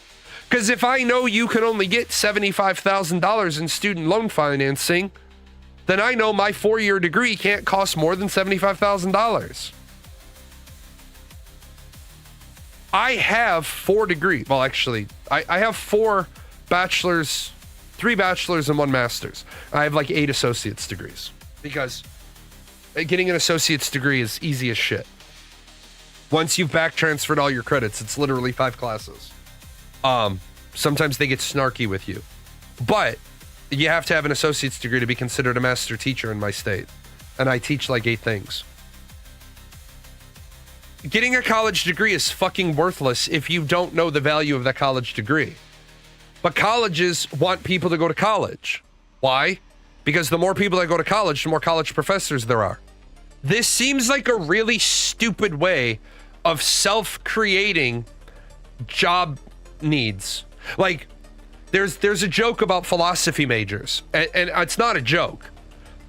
You start off and you see that in this year there's 30 people in the philosophy major track. 30 fucking people at one school are all majoring in philosophy. The fuck we need 30 philosophy majors for? So when I was a TA in education. I was talking to a friend of mine who's a TA in the philosophy department. I said, why are you getting your master's in philosophy? You can't even get a job with a bachelor's in philosophy. They said, oh, because I'm going to become a philosophy teacher, a philosophy professor. I'm getting my master's and then my PhD. Are you really getting a fucking graduate degree in philosophy so you can teach philosophy just to misguide other people down a path of this fucking bullshit degree? Yeah. The people that should be taking philosophy classes are educators. I'm not saying that people don't need a class in values, ethics, morals, because they absolutely do. They need a class in values, ethics, or morals. Doctors need a different class in values, ethics, and morals. They need medical ethics, medical values, medical morals. For example, in this country, we're on our fucking heads when it comes to the stupidity of right to access medical care. So in my state, here's me, and I can see all of my medical records.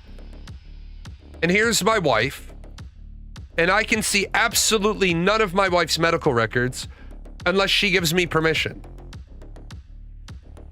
Here's my 20-year-old, and here is my 13-year-old. Now, she's an adult. I can't see any of her medical records unless she gives me permission.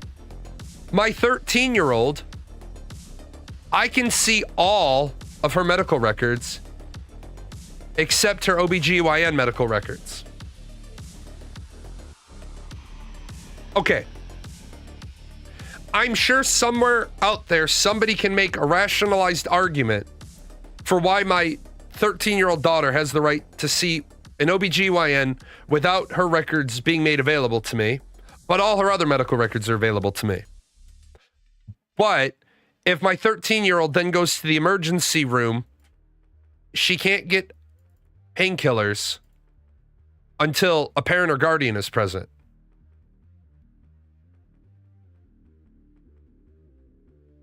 Why do we have two contradictory sets of medical values? You can go and get birth control. You can get the depot shot. You can get the patch. You can't get the other one until you're 18. You can do all of that. You can get an abortion, and you can do all that without mom and dad knowing about it. But you break your ankle and you can't get painkillers? They can't, unless it is to save life, limb, or eyesight. The hospital cannot perform a surgery on a minor without the parent's permission. They can't administer a painkiller. They can't give you a Tylenol.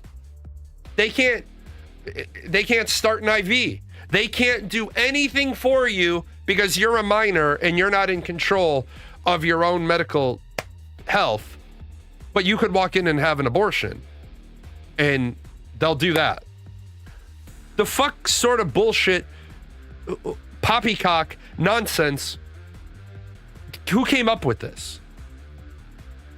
Why the fuck do you need to reach a parent? Like, look, the kid's got a fucking broken leg. It doesn't require immediate surgery, but the kid is probably in some significant amount of pain. The kid is in your fucking hospital records. The kid has their medical card. Hey man, can you at least give me something for the fucking pain? Like, damn. But that's the country we're living in. We're living in a country where everybody wants everything regulated to the umpteenth degree because they want to say in everybody else's life. I don't want to say in anybody else's life. What's that line from Demolition Man? If you want to run naked down Main Street, covering yourself in green jello, smoking a cigar, singing I'm an Eskimo wiener, the only problem I have with any of that is that you're naked. I don't give a shit if you put some fucking clothes on. You want to run around covered in green jello, do that. Have at, man. Have the fuck at. But your values stop at the edge of you. My values stop at the edge of me. People that get mad, like there was a lady who got angry because another person was open carrying. And this lady went off the fucking deep end about it. She's like, I don't feel safe standing next to a person that has a firearm.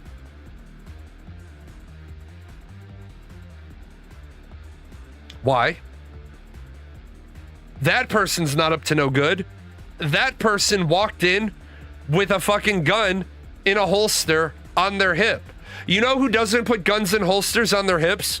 People that are about to do some shit that they're not supposed to do. I don't have a problem with people with guns. I don't have a problem with people. You want to conceal, like, ladies all mad. And I'm like, do you have any idea how many people around you are concealed carry right now? Because I can look at 3 different people and tell you 3 different people right now are concealed carry around you. Well, it's okay if it's concealed because then I don't have to look at it. Fuck that. I want everybody who wants to carry a firearm. I don't want there to be concealed carry. I want there to be carried on your hip. I want to know I'm in a room with 60 people and 37 of them have guns on them. Because when I see the guy over at the fucking, in the corner, tweaking, talking to himself, and he's got a gun on him, I'll be like, okay, guys, It was great. I got to go because that tweaker over there is about to pop off. But our country is just fucked. Let's see.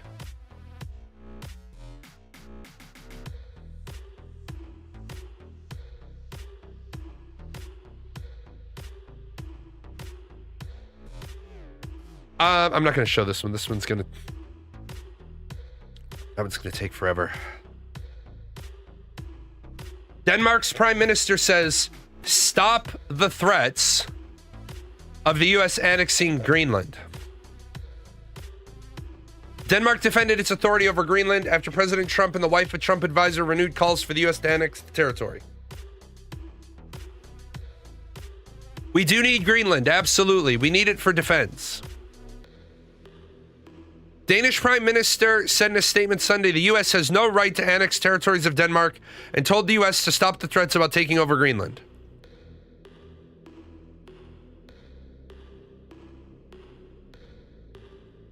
What the fuck?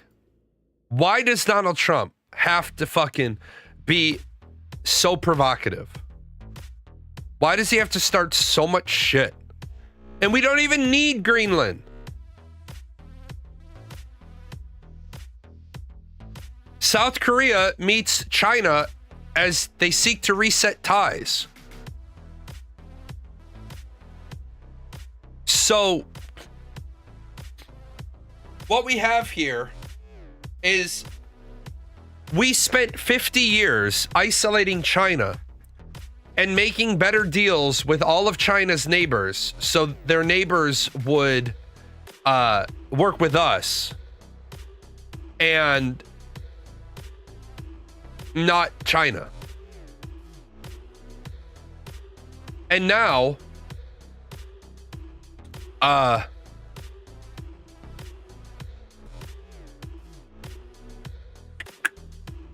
China doesn't even have to try to be the good guy.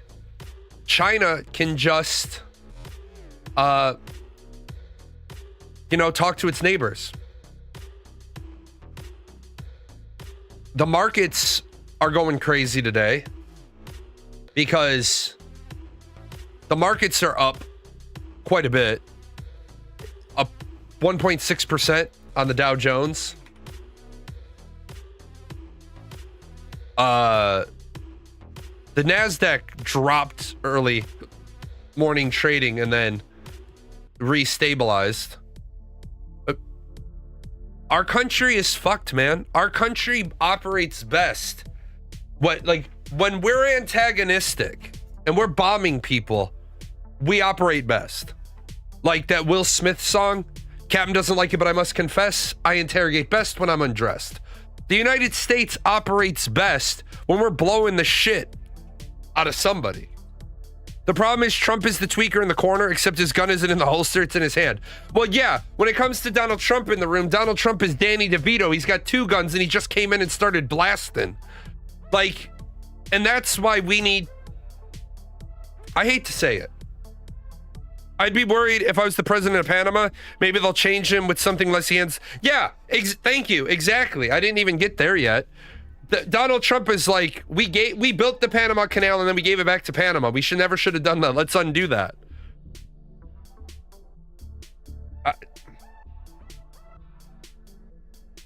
But then you get, unfortunately, the guy who came in here earlier.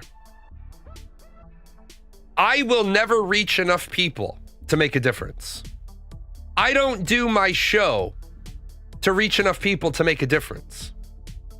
I do my show to hopefully one day meet a person and inspire a person to become the person who will reach millions of people.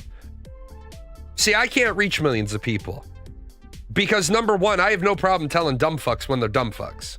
It's kind of like I'm going to jump to a different topic right now, a topic that some of you love, Ashes of Creation. It is music to my ears.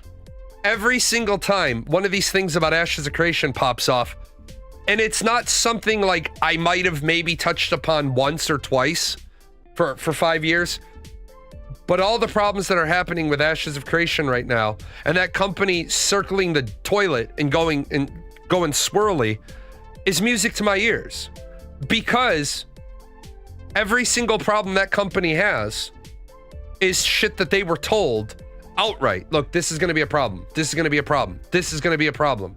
It's not like we were guessing and throwing stuff out there and people are like, oh, you don't have any reason to have that opinion. No, I have a lot of reasons to have this opinion. It didn't work in ArcAge. It didn't work in EVE Online. It didn't work in this game. It doesn't work in this game. These theories don't go together to make a good game. And all of these people defended it. All the people that defended it, we will liken Donald Trump to Steven Sharif. Steven Sharif said, I know what I'm doing, even though he has no prerequisites. He built a core following of people who believed every single word he said, and now the whole project's gone to shit. And now they're gonna start looking for people to blame. Like, when you censor people off of your Reddit, when you censor people because they say things you don't like,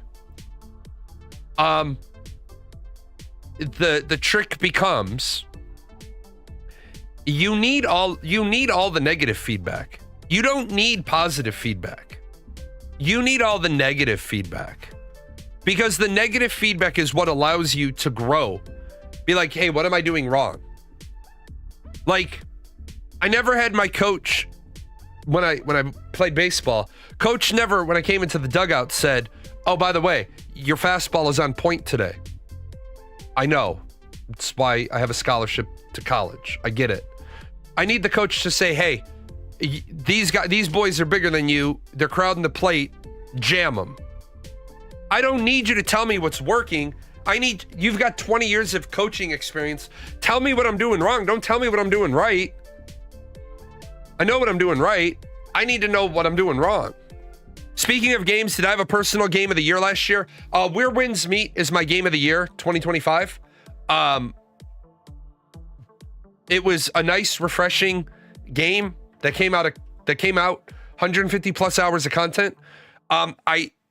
Except now it's died for me, because Where Winds Meet is great to play through the story. It's a good game, kind of buttery smooth, except then we got to this point where, like, Rail and I kind of stopped playing because I knew we're getting more levels. I don't want to grind for gear when I know we're going to get new levels, and then all I got to do is open up the free boxes and get better gears.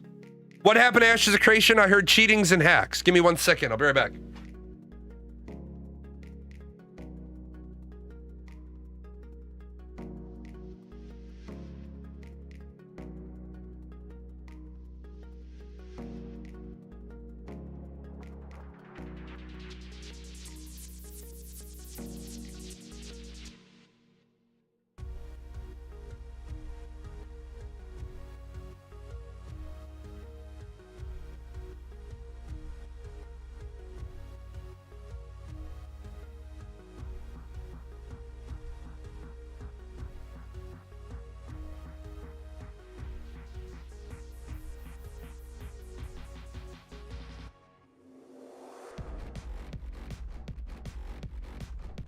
Okay, what happened with Ashes of Creation is simple.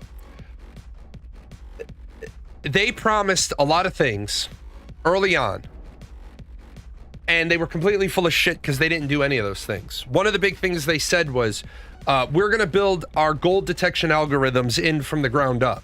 So instead of putting our security system on the house after we've built the house, we're going to incorporate the security system into the house. They didn't do that. So, for example, a really simple thing that should never be allowed is, this is your trade window, this is your craft window, and this should be an or situation. Right off the bat, this should be an or situation. Either you have your trade window open, or you have your crafting window open. You should not be allowed to have both of these windows open up at the same time. They should be on a toggle. Why?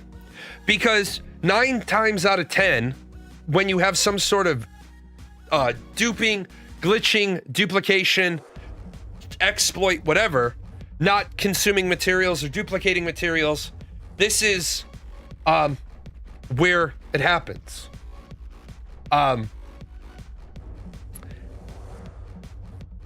And they didn't do that. They said early on that they're going to have heat detection mapping for the currency, so they'll be able to track all the illicit currency. And I wouldn't be busting their balls, except they said they had that developed years ago. Or they said they alluded to the fact that they were building it as the foundation code and everything else was going to be built on top of that. Well, my assumption is if you say you're going to build it into the very foundation and you've built other things, my assumption is your gold detection mapping is already built in. The Chinese bots found a glitch that allowed them to be duped and sold for gold, leading to RMT. I am not always going to blame a company for RMTing. But what I am going to blame a company for is when your alpha sucks so much ass that people feel they need to buy gold in an alpha that is going to wipe. Why try to profit off RMT now when servers will be wiped a few times between now and launch? Well, yeah, it was already fucked up. And of course, the economy of a game is going to be fucked up because you didn't have an economic designer. And if you did have an economic designer, you ignored him.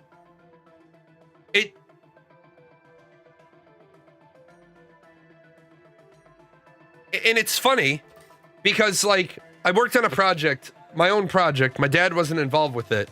And then we're sitting down in a meeting. My dad walks in, he's looking around the room, and he's like, "Where's the mason?" I was like, "What would I need a mason for?"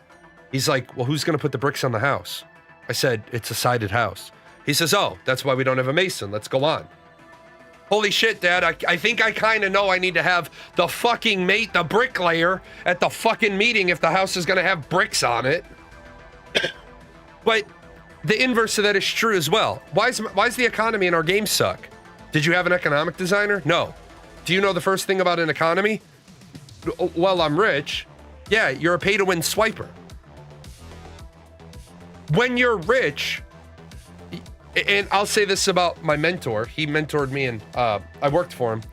Rich people have a very, very radically different understanding of how the world works over people that are struggling to make ends meet. My mentor didn't give a shit about things like parking tickets because we don't have a point system in Illinois. We don't have license points. So he didn't give, if he needed to get to a meeting, he didn't give a shit about a parking ticket. He'd get a parking ticket, he'd hand it to me, and he's like, "Get this paid." His view was parking somewhere to get to a meeting where he was going to make $500,000. The $125 parking fee was just the cost of making $500. Like, yeah, I'm going to fucking sweat a $500,000 deal, being late to a $500,000 deal meeting over $125 parking.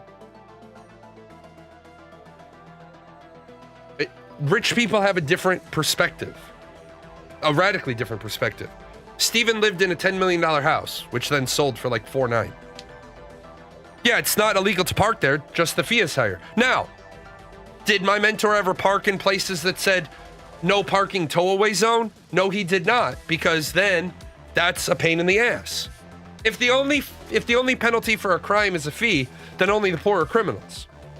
If the only thing that's stopping you from doing what you want to do is a fee or a fine, it's not illegal. It's just they ask you not to do it. It's an ask.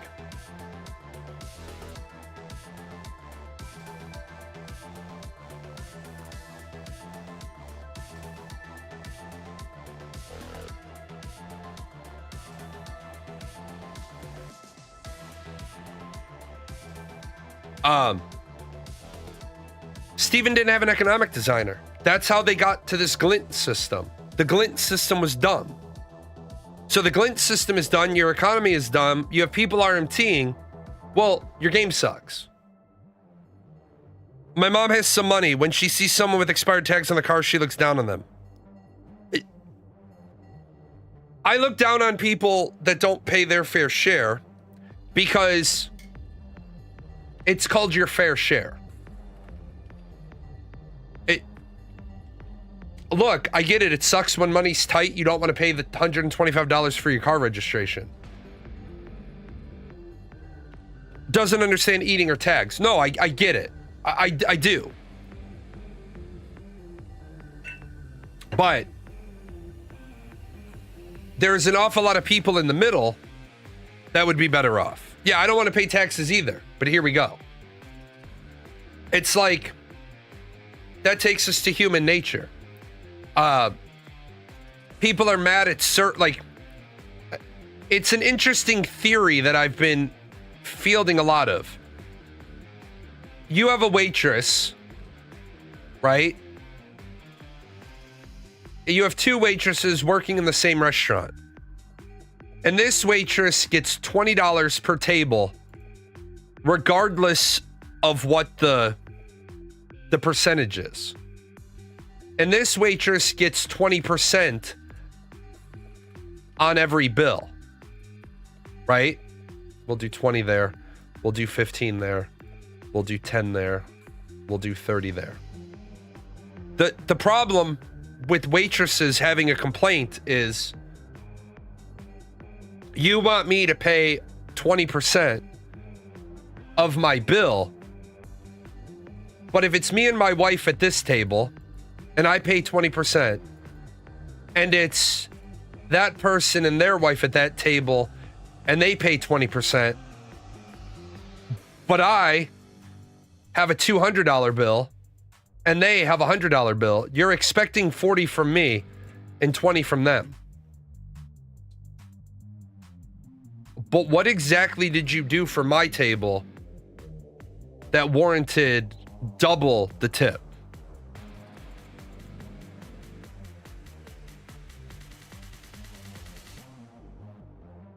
Just two people. My wife and I, we happen to both get,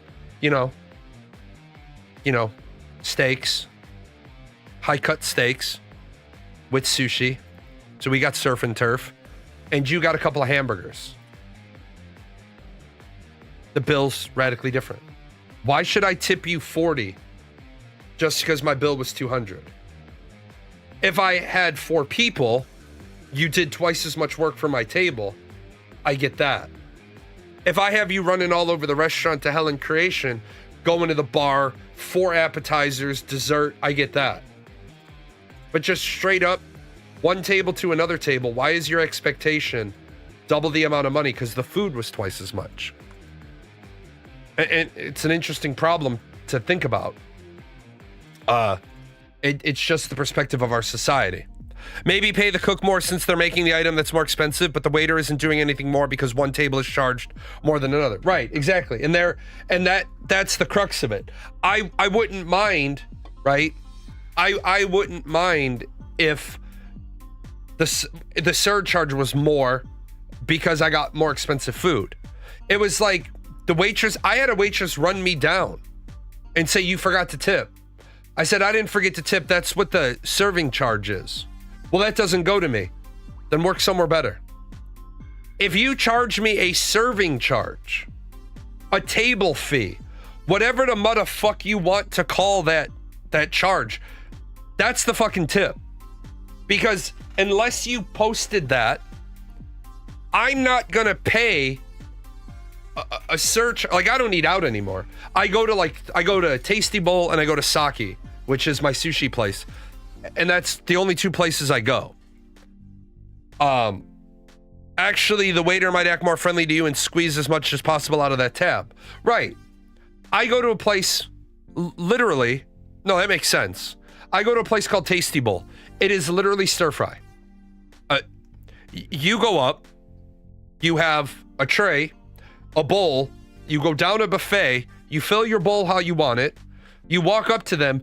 They don't really cook your food. They take the bowl of shit that you brought to them, they throw it in the robot, and they hit cook. Then they take a bowl, a plate, a serving thing. They put white rice or fried rice on it, whatever you ordered. When the robot dings, yeah, there's a robot.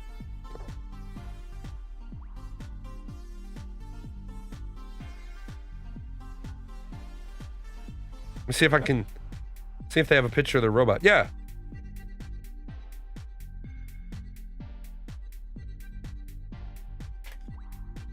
So the cooks can't fuck this up. Literally, there's the stir fry, and it drums the food around and cooks it. And then on that little panel right here, they indicate what they see in your bowl, because the meat's the last thing you add. So they see beef and they see shrimp. So they hit beef, they hit shrimp, and it grinds it, then they bring it to your table. I tip 15% there. Why? Because I want you to stay in business, but you're not doing 20% work. You know what I'm saying? You ain't doing 20% work.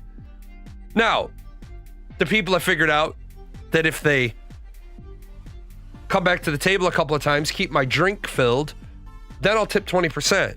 But if you drop off my bowl of food and I don't see you for 25 minutes, then you did your job and I'll tip you.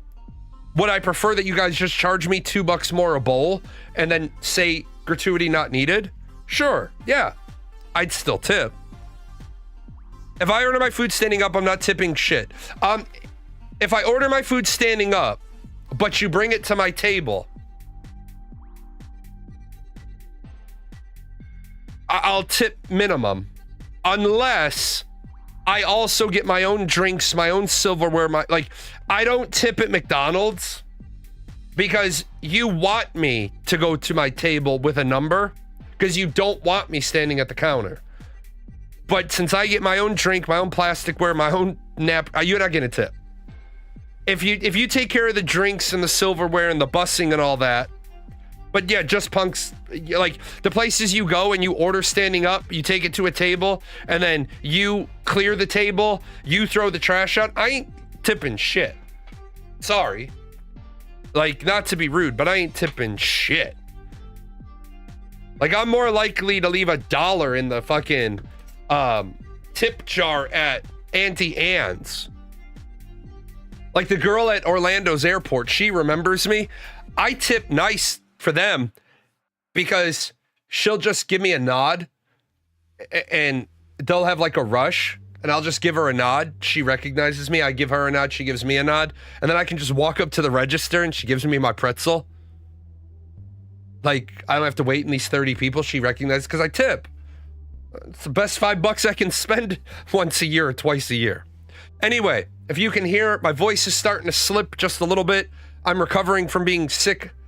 Sad statistic, I've been sick 100% of this year. I'm not going to stress my voice. I am pissed off. My fucking gaming rig is just lost at Origin. They don't know where it is. So I called them this morning and I was like, hey, I need my gaming rig back. And they're like, you haven't heard back? No. They're like, we're gonna find it. I said, yeah, that'd be fucking nice. I'll see you guys on Wednesday. I wonder if the organic meat sack that runs this channel knows a lot of these sponsors don't sponsor us anymore. They were longtime sponsors. The credits are fine. Do we get paid? Is any of this sponsorship money for Gail, Daisy, the Chaos Fund? You are a figment of Jalan's imagination.